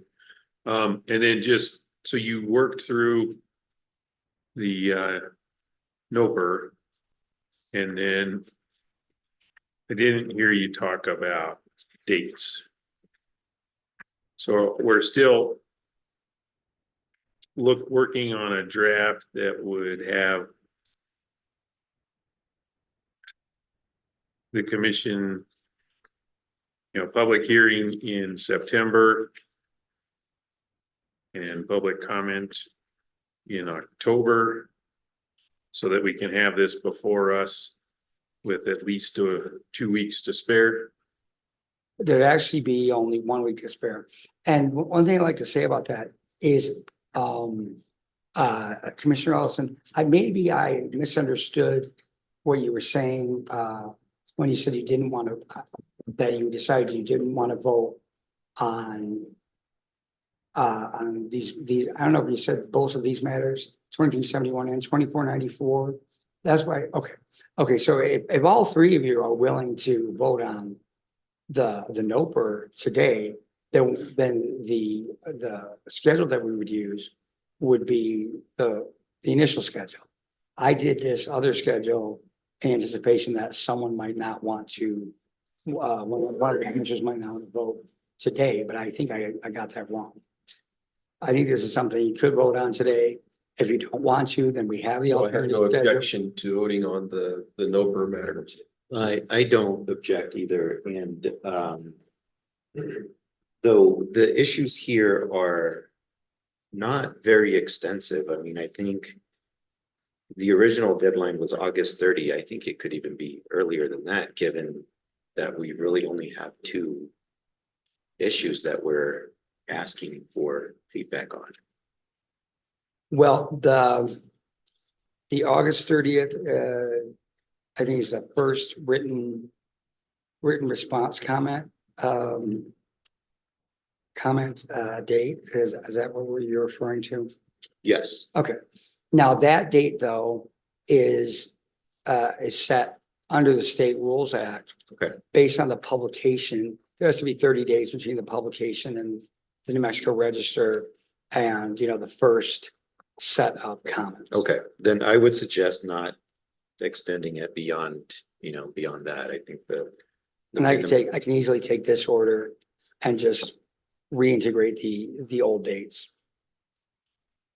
Yeah, and I appreciate you asked that question, because I mean, if you read the comments that produce this NOPR, we have warned people out with asking them for endless loops of comments. So they should be able to comment on this because it's a stripped down order. I would think, they're ready to do it. But then also leads the other question is there's quite a few other rule-based issues that have been raised. What's the plan for taking those issues up? I don't have any kind of schedule in here. It just, the order just says the commission will address will open a rulemaking to consider all of the other potential amendments, but it doesn't say when. Okay. And I appreciate put together order because we have a legislative deadline we've got to meet. I suggested the one addition to that because again, going through the comments, there's value in certainty. As you say, that it's been commented on many times, not seeing a lot of controversy on it. So I think there's value in us providing clarity as fast as possible on this low income self-attestation. So that's why I put that one in here. But I guess I'd appreciate also from OGC some kind of list of everything else that we're going to have to deal with, because there's going to be another NOPR. There's a lot about rules that's in the comments that it's persuasive that need to be looked at. So Timing of that is also interesting because, you know, back to chickens and eggs, we were hoping to do a rule revision when we've learned enough to feel like we've used the rule enough that we could do one big revision. So that is another scheduling issue, I would think, with this other NOPR.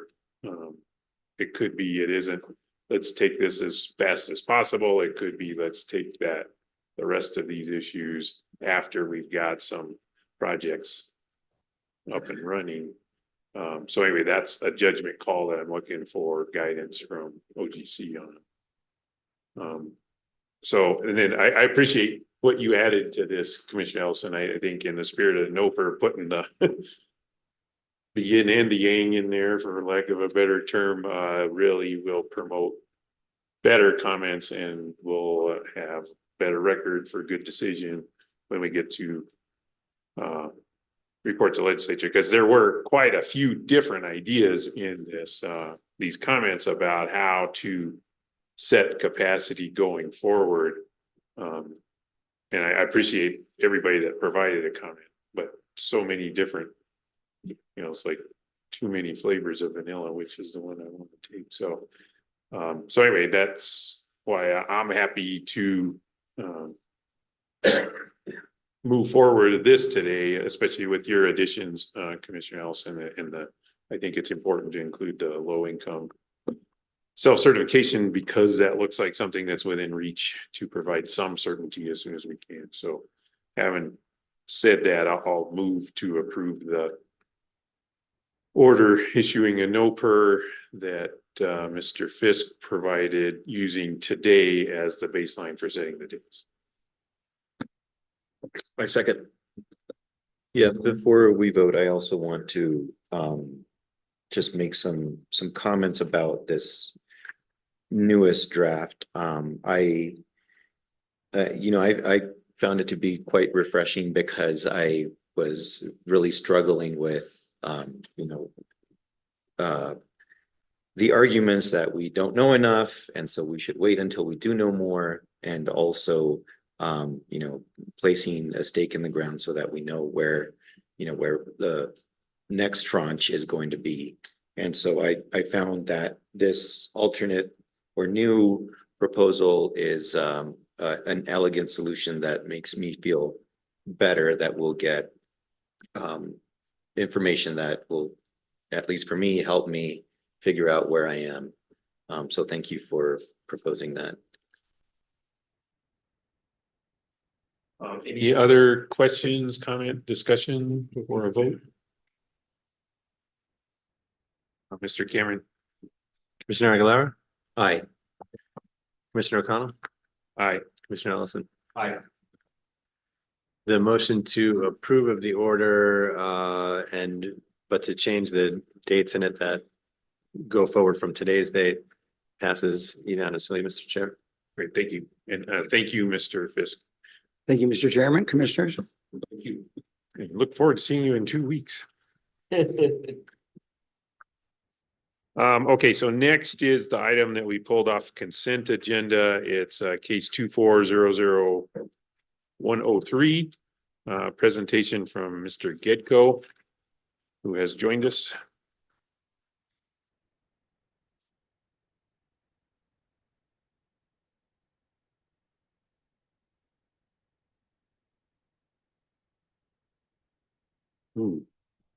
With 2 arms. Floor is yours, Mr. Gedko.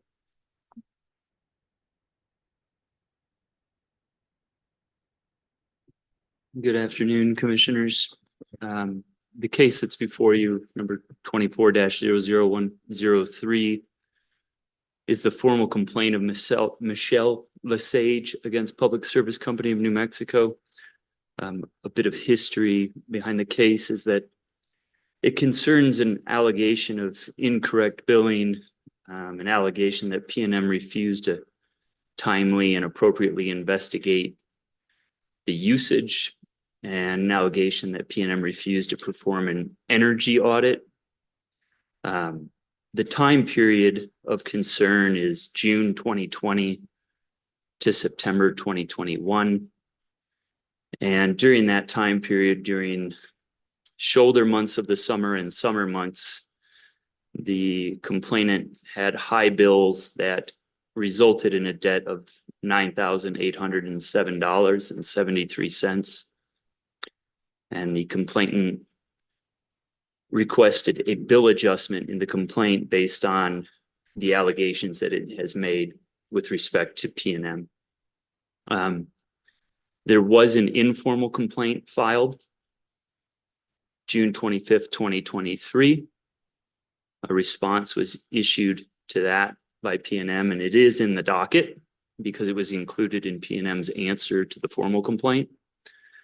The complainant wasn't satisfied with the response, which was that P&M said that it had tested the meter, that it had communicated adequately with the complainant, and that there is no basis for P&M being responsible for the high bills. Hence, a formal complaint was filed in March 2024. That led to an answer. It had to be amended for a slight procedural issue of a signature. And then there was an answer by P&M. What followed after that was a motion to compel by the complainant, a motion for leave to file out of time by P&M to be able to reply to that motion, and then a response by the complainant to P&M's motion for leave to file out of time.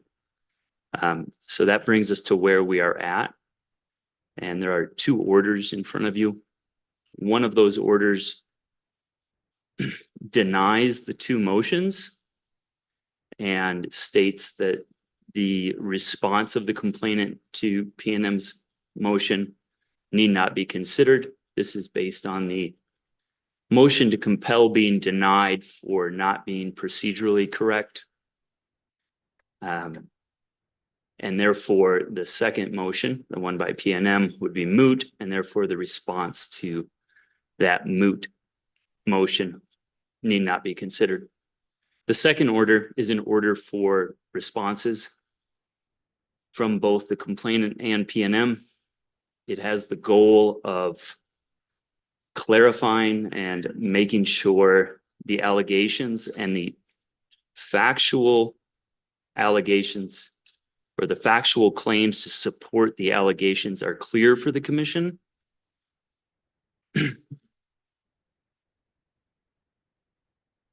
It also includes an opportunity for both parties to reply to the responses that are requested in the order. I could go into detail, but I don't think that's appropriate to spend a lot of time going through every little detail. So with that general overview, I can stand for questions. Thank you for that presentation. Commissioner Ellison, I think when we moved it off consent, you said there was a few things you wanted to discuss. Yes, thank you, Mr. Chair. I guess what is unsatisfying to me about this case is that, there's a lot of wrangling about,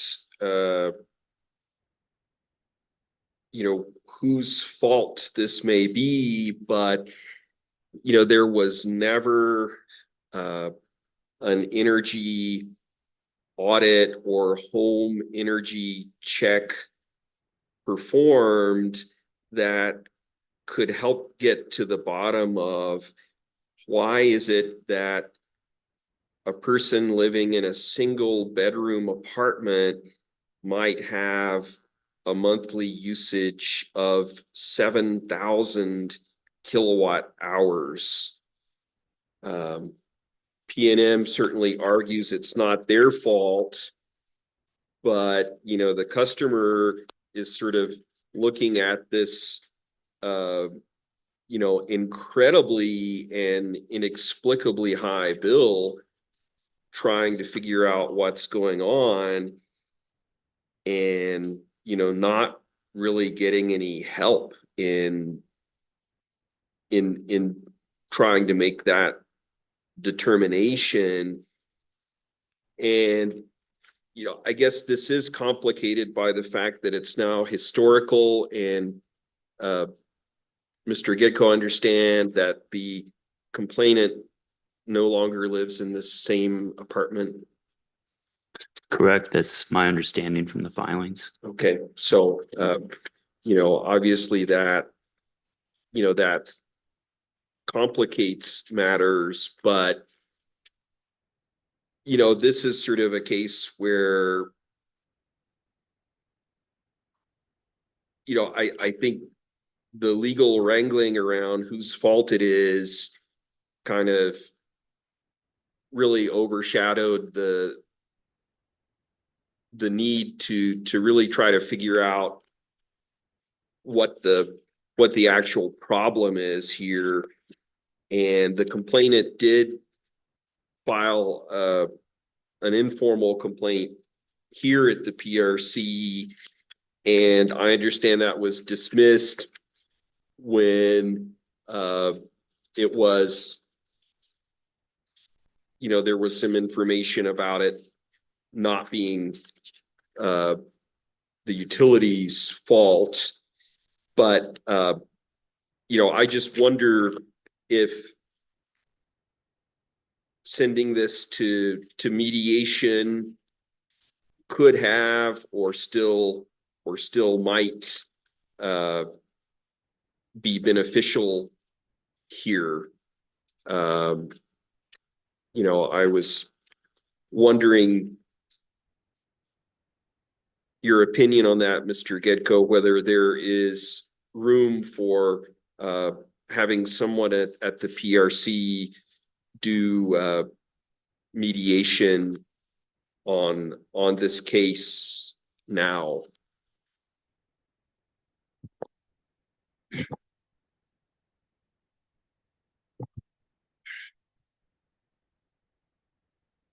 I believe that mediation could have a positive effect.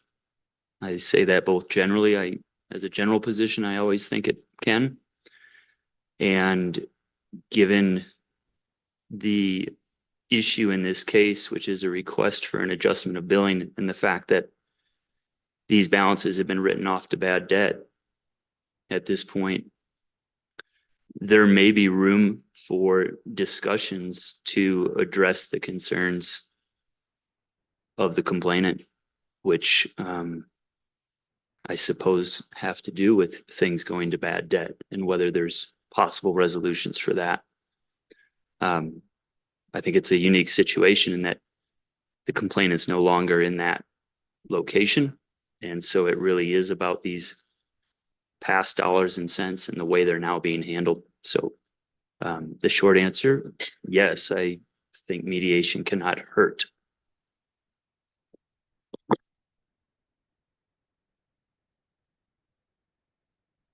Would that then be an alternative to the two orders we have in front of us, the possibility of calling for a PRC person to mediate?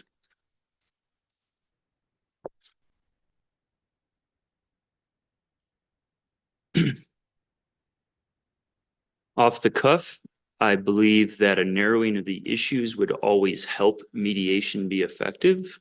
Happens due to orders from the mediator to narrow the issues for the mediation session, or whether that's done by the commission through an order. I think both could be equally effective. And so as far as the replacement of these orders, my opinion is that it would not necessarily obviate the usefulness of these orders, and especially not the order that denies the two motions. I think that one stands on its own.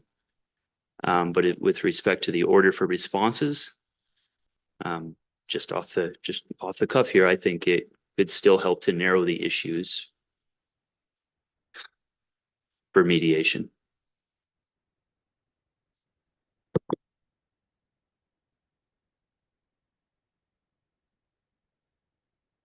I guess what I'd be interested in in hearing, and I know this is the first time, we've really, I guess I've brought this up, but I'm curious of whether there would be any support for the idea of calling for a consumer relations division person to perform mediation in this case.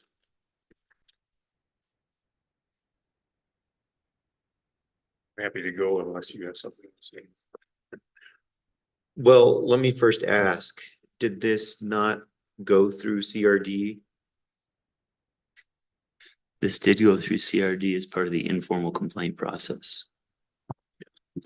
And so presumably then, that was ineffective. Do you, Mr. Getko, think that further discussion with CRD might help, or is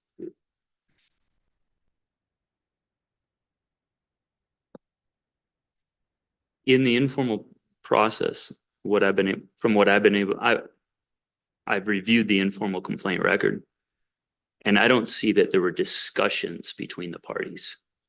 What occurred was the informal complaint was filed, PNM this is the normal process. It's forwarded by CRD to PNM. PNM has 10 days to reply. They replied, and then pretty quickly the issue was closed. There was not a mediation or a discussion that occurred between the parties other than the email dialogue, which not really a dialogue.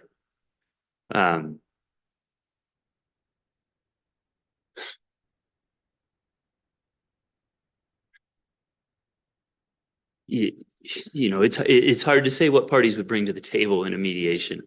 You just don't know.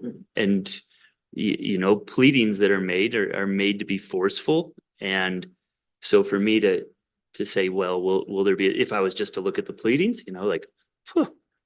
seems hard to get there maybe. But from what I've seen in the law that I've been a part of in practice, mediation opens doors.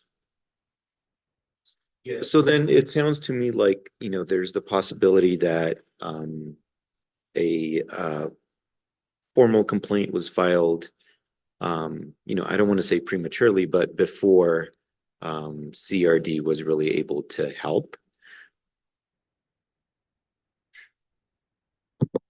I didn't mean to give that impression, only because of the time between when the informal complaint was filed, which was May of 23, and the formal complaint being March of 24. So it was more, I'd want to spend a minute here and read exactly what the statement was for the closure of the informal complaint. But okay, I don't recall exactly who made that "no, this is done" statement. Okay.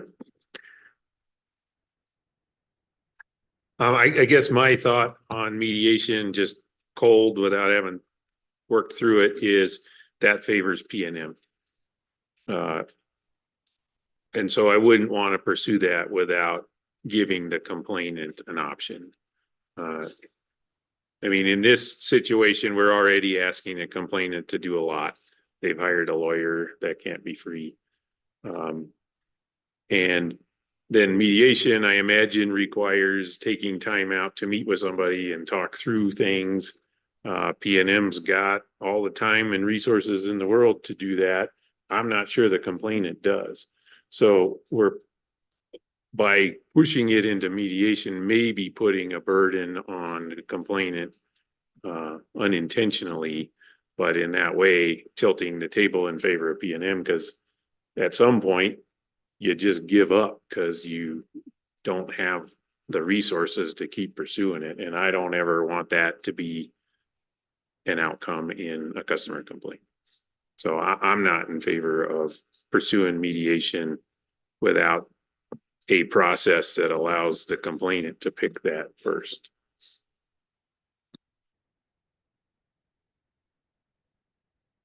Yeah, I think the final order that, looks for more information. I think more information is good. It does put a lot of the burden on the complainant.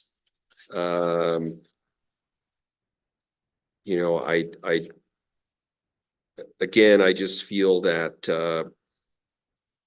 the sides have been fighting this very legalistic battle, and if the utility had just done a home energy audit or home energy analysis, whatever you might want to call it, and just tried to help a little bit in figuring out what's the root cause of this, instead of, standing on ceremony and saying, if it's behind the meter, it's behind the meter. I think, we'd be in a different place today. And, I think the danger is what's going to happen is exactly what, you're concerned about, Commissioner O'Connell, that, the complainant just runs out of time and resources to deal with this. And I don't necessarily think that a mediation favors the company. I kind of see it as the last shot for the complainant to get themselves heard, because they certainly didn't get themselves heard through the informal complaint process here at the PRC, unfortunately. Okay, thank you both for your thoughts. I also don't see how mediation would favor the utility. I mean, it should be, in this case, maybe CRD, or, in any case, it should be a neutral party, though I do see the argument that, the complainant here has hired an attorney, the attorney would need to be there, and that would cost money. I do definitely see that. I guess, it's not clear to me that mediation would help. So I guess I'm not in favor of adding that here. However, I don't want to close the door on it. Like, if the complainant suggested that, or the utility suggested that, and they both agreed to it, I don't see why we would not allow that. But I just don't think that, given that I'm not sure that they're at a point where mediation would help, I am hesitant to enforce that requirement. Yeah, I agree with that. I mean, my objection is assuming what's good for the complainant without hearing from the complainant. And my point wasn't just that they had to hire an attorney. I mean, we try to schedule our public comment hearings after 5 o'clock, because not most people have jobs like ours where we deal with this stuff all day, every day. So I don't know what inconvenience and burden that places on a complainant. And so just because I have assumptions, I could be wrong. So I don't want to speak for that person. So, but I agree with you. If complainant says, hey, if you can provide a mediator and we can hash it out, I would love that solution. What I'm opposed to is us imposing it. Well, as a logical result of that, could we add a provision here where we ask the parties, maybe we do the things that are included in this order seeking more information, but we add a paragraph where we ask the parties if they would be interested? Would that be acceptable? Yeah, I'm not opposed to that. I feel like if we ask them and they have a different answer to that question, you know, I probably would lean on the side that it maybe is not going to help, but I don't know.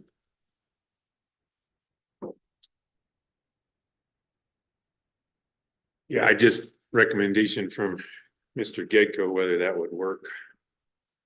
The instructions are clear. If we can answer this question, and if it is, then we'll give you a mediator. If it's no, then do these things. I'm trying to think through how that interacts with the responses that are requested within 2 weeks.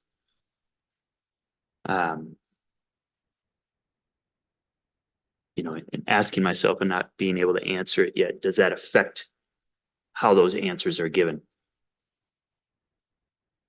I'm not sure. It's almost, 2 week turnaround is a rule requirement. no, that's our own requirement, so it's not a requirement, it's what we've chosen in the order, or what has been proposed in the order as to keep this moving forward, but it's not in the rules or statute. So then why can't you just replace the first 2 weeks with? That's where I was going. Okay. When you spoke up, I was thinking, oh, even within a week, I add, okay, and then but we could do 2, 2, 2.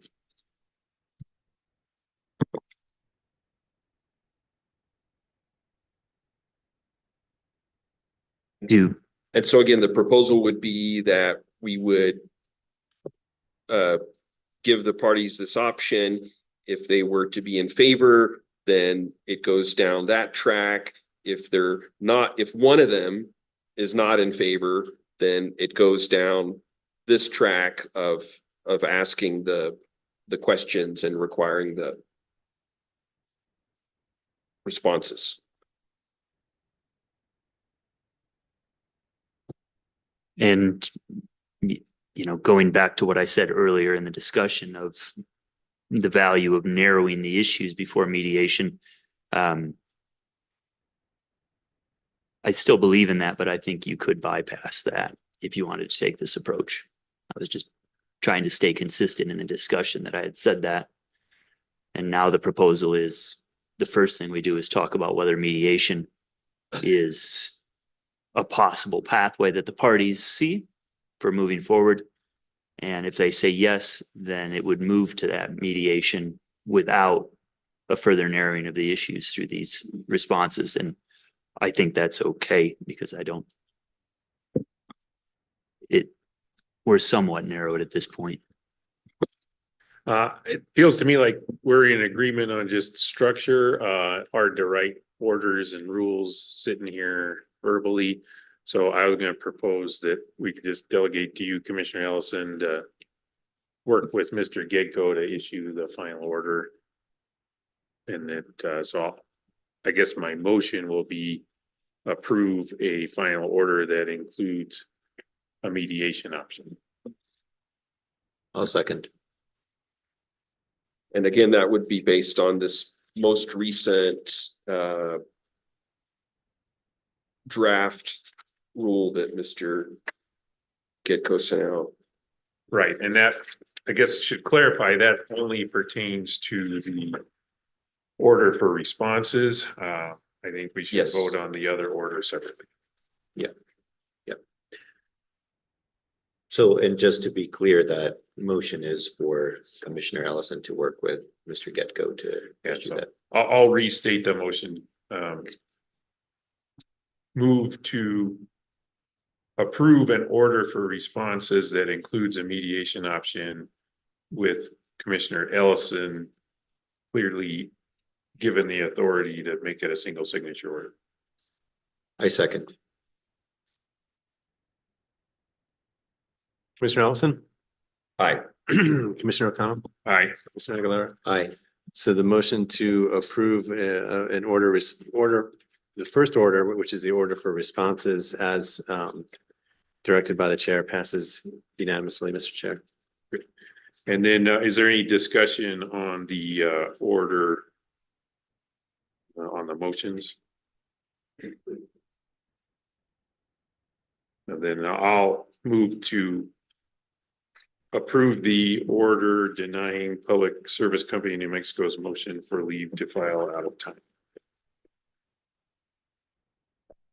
Well, I'm not sure that's the title of it anymore. You've combined those into other orders. There's like one order Yes, it's a single order, denying motions. correct. Okay, so Or- I'll restate my motion, which is to approve the order denying motions. I second. And just to confirm, there's no conflict between approving this motion and doing what we've just agreed upon. I don't see a conflict.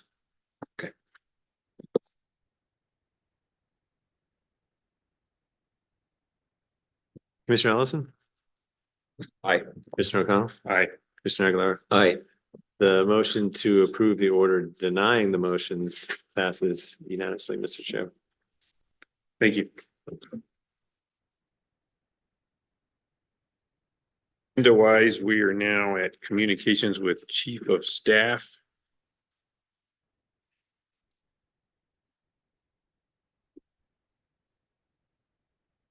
Glad to see you're healing, Mr. Gigo.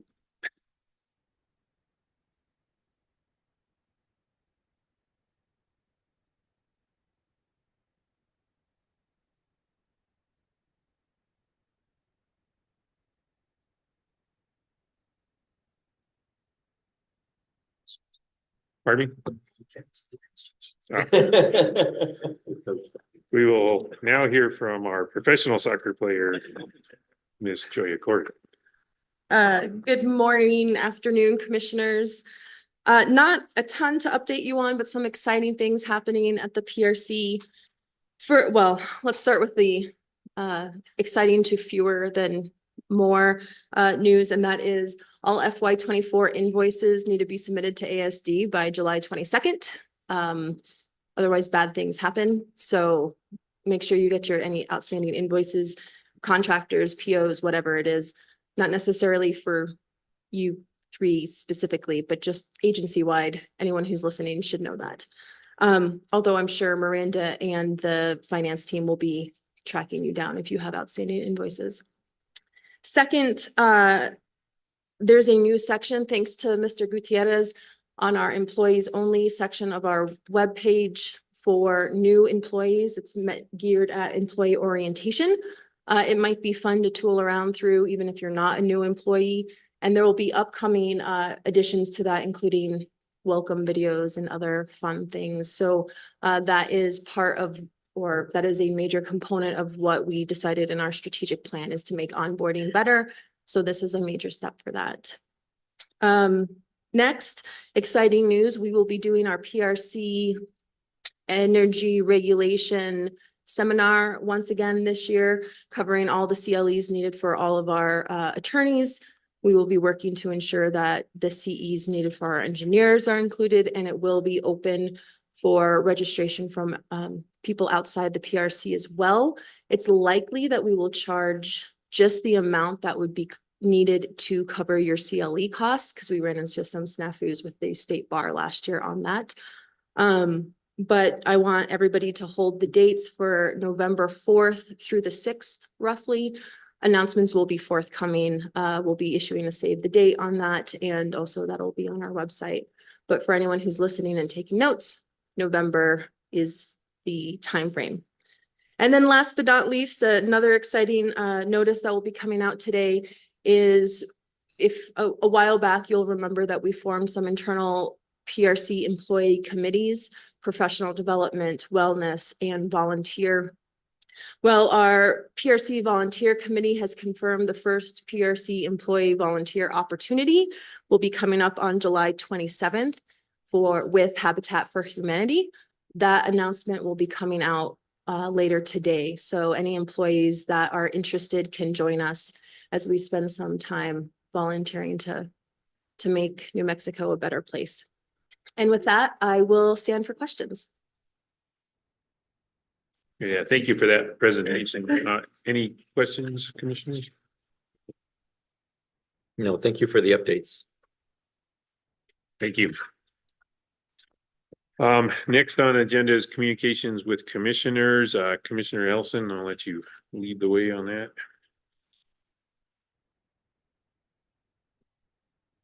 Gosh, thank you. I think,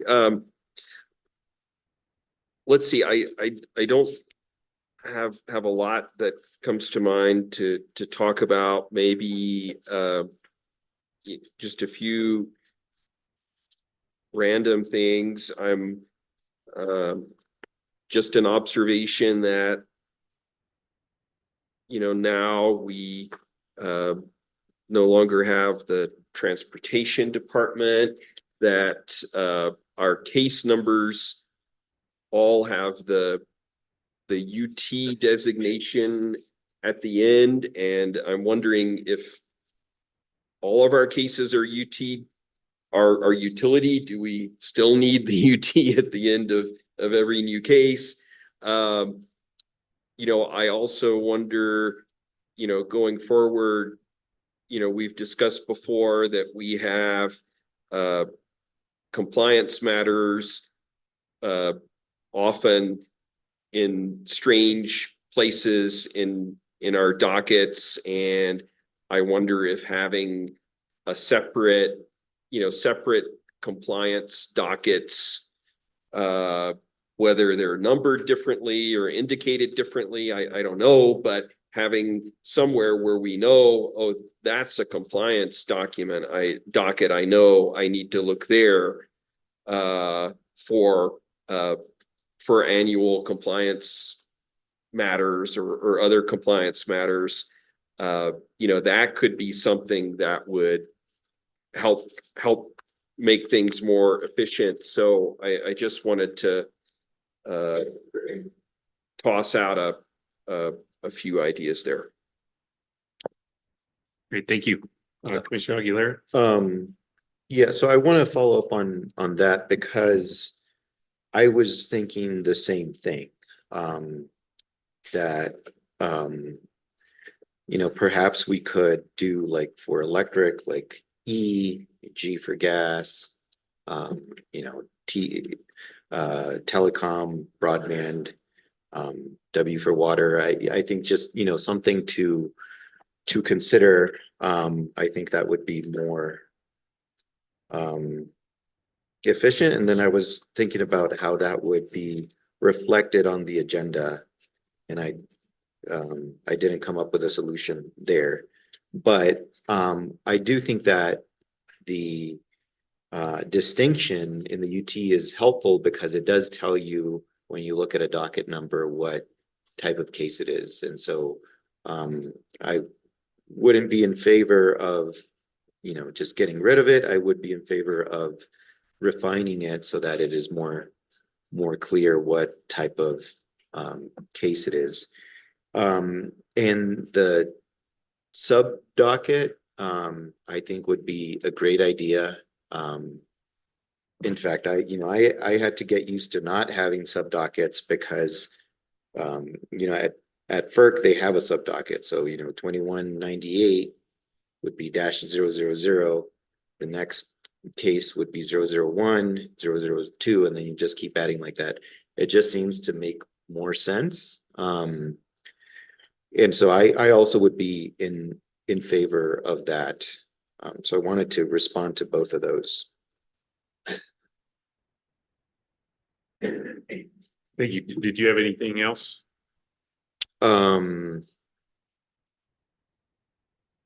Well, on those, I guess, you know, it's maybe it's a request for our chief of staff or somebody else to see whether there is, you know, now that we don't have the transportation division, whether this is an opportunity to refine how we docket our cases. But aside from that, I do have one other thing that I like to talk about.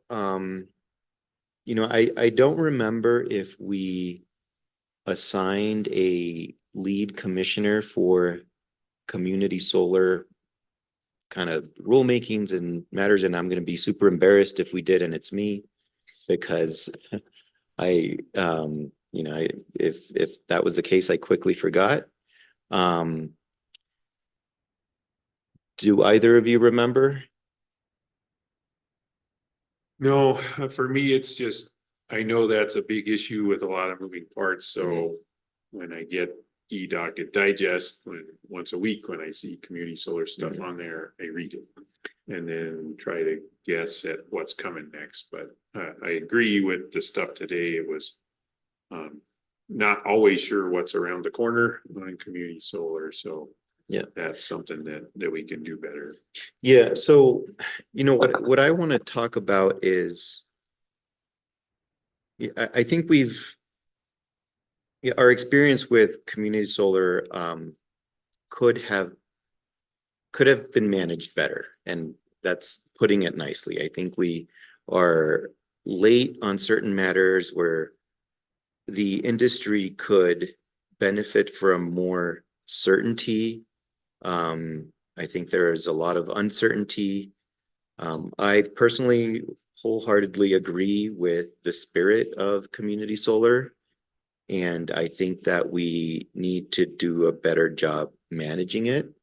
And it might help if one of us takes a lead on community solar. And, you know, so we have the upcoming rulemaking, we have this, you know, the tariffs that we discussed today, and I'd like to hear your thoughts on that.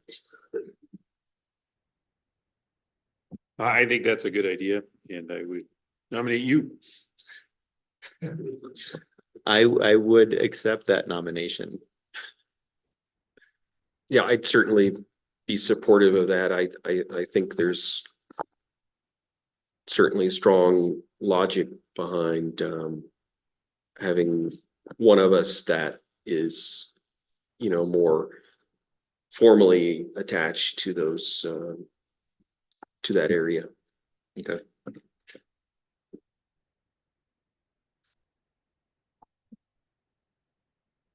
Any other items? So following up with that juicy one with something interesting, is the West-wide Governance Pathways Initiative is moving along. If you remember, that was an initiative that was started about a year ago with a group of commissioners getting together saying, gee, it would be great while we're pursuing regional markets in the West, if we could put the focus on trying to achieve the biggest possible footprint for a market. So that hadn't been happening due to governance issues. And so that was the thing, is how can we change the equation so the governance issues are a little different. That has proven to be a very popular idea. Quickly after commissioners said, gee, it would be nice if this happened, a committee formed to work on the effort. Very impressive group of industry and stakeholders. And then I'm on, they call it the states team, and so I'm like an alternate. We don't vote on things, but we're there just to try to provide the history of why the idea got launched in the first place, and have weighed in by pointing out that, hey, we got to make sure the consumer is front and center in this process as we move forward. So anyway, that's been my involvement in that as we go along. I think it's worth an update now because it's kind of a significant movement. You know, they organized the work into 3 steps. Step 1, which was an effort to try to take the work of all these impressive folks that had come together and make improvements for the things that are going on right now. So that was achieved by filing some tweaks to governance on things like the EIM. So I think that's at FERC now, and we'll see where that goes. But now why it's worth an update is now we're into this thing they're calling step 2. And so step 2 is kind of, all right, we've defined the problem. The proposed solution can maybe solve the governance issues by, instead of asking California to run whatever these big markets are, create a regional organization that then California can join. So that was a changing of the question and folks have stayed with it because they think, hey, that's a different question and it's possible to come out with an affirmative answer to that question. So having collected the good ideas and done the things that were obvious that could be done, they're into step 2, which is let's think big. So that's a process of more workshops, more community involvement. So I thought it was worth highlighting here that there is a whole slew of workshops that the Westwide Government's Pathways Initiative is launching. In fact, I think one of them started at 10 o'clock this morning while we were having our meeting. But if you'll go to the CREPC YRAP webpage and look for Westwide Governance Pathways, you'll find a schedule for workshops. They're all available on Zoom. Occasionally they'll have an in-person meeting, but most of this stuff is handled via Zoom. And so if you're interested in just what is happening with that initiative, now's a good time to check in. There's been progress. If you're interested in participating, there are quite a few opportunities to participate. So anyway, I just thought that was worth pointing out. Yeah, the workshop today, July 11th, was on a series on stakeholder process. So that was an introduction, and you can catch up if you're interested in stakeholder process. The next workshop is going to be July 24th. There will be another series of workshops on RTO governance or RO governance information. Sorry, they're not at the point where they're talking about RTO, although everything is being done, hoping that could be a possibility. So RO, which is Regional Organization Governance and Formation, that workshop's July 25th. And there's a public interest workshop on July 31st. And so that people will be talking about what's the role of folks like us in this process and role of consumer advocates as the process moves forward. And then finally, the other series under this step 2 workshop is tariff analysis and California independent system operator issues. That one will be on August 5th. So again, if you're interested in any of those topics, you can participate in all or some, but that whole concept of, hey, can we build a market out west that has the largest possible footprint has proven to have some legs, and so it's growing beyond just let's do the obvious things we can do right now. And if you've, again, now's a good moment to refresh yourself and participate if you can. So that's my communication. Jared, I'd like to follow up on that because you reminded me of the other thing that I should have mentioned and probably during the announcements, but the next regional markets workshop will be on August 29 at 10 a.m. and we have sent an invitation to Pathways to provide a presentation. Also sent an invitation to the rep to provide a presentation. And so that I'm hoping to hear back from them soon and then issue a notice. I think the notice will go out regardless of whether I hear back from them, but hopefully the Pathways initiative that you just discussed will be a presentation that we could learn more about. And Mr. Chair, I also wanted to mention that I received the information about the NARUC initiative for the distribution system planning. I need to double check for schedule conflicts, but it is an interest.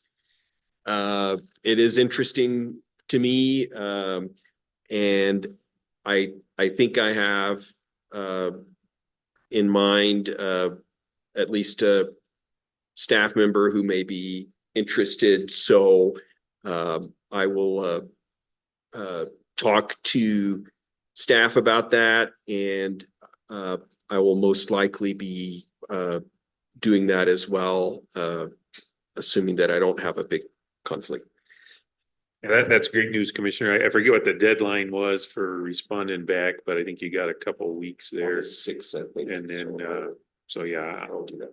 yeah, I thought it was important that one of us participate, and then I also think that those are the kind of things that we need to be bringing staff along with us in this whole world of professional and agency development. So that's fantastic news. Thank you.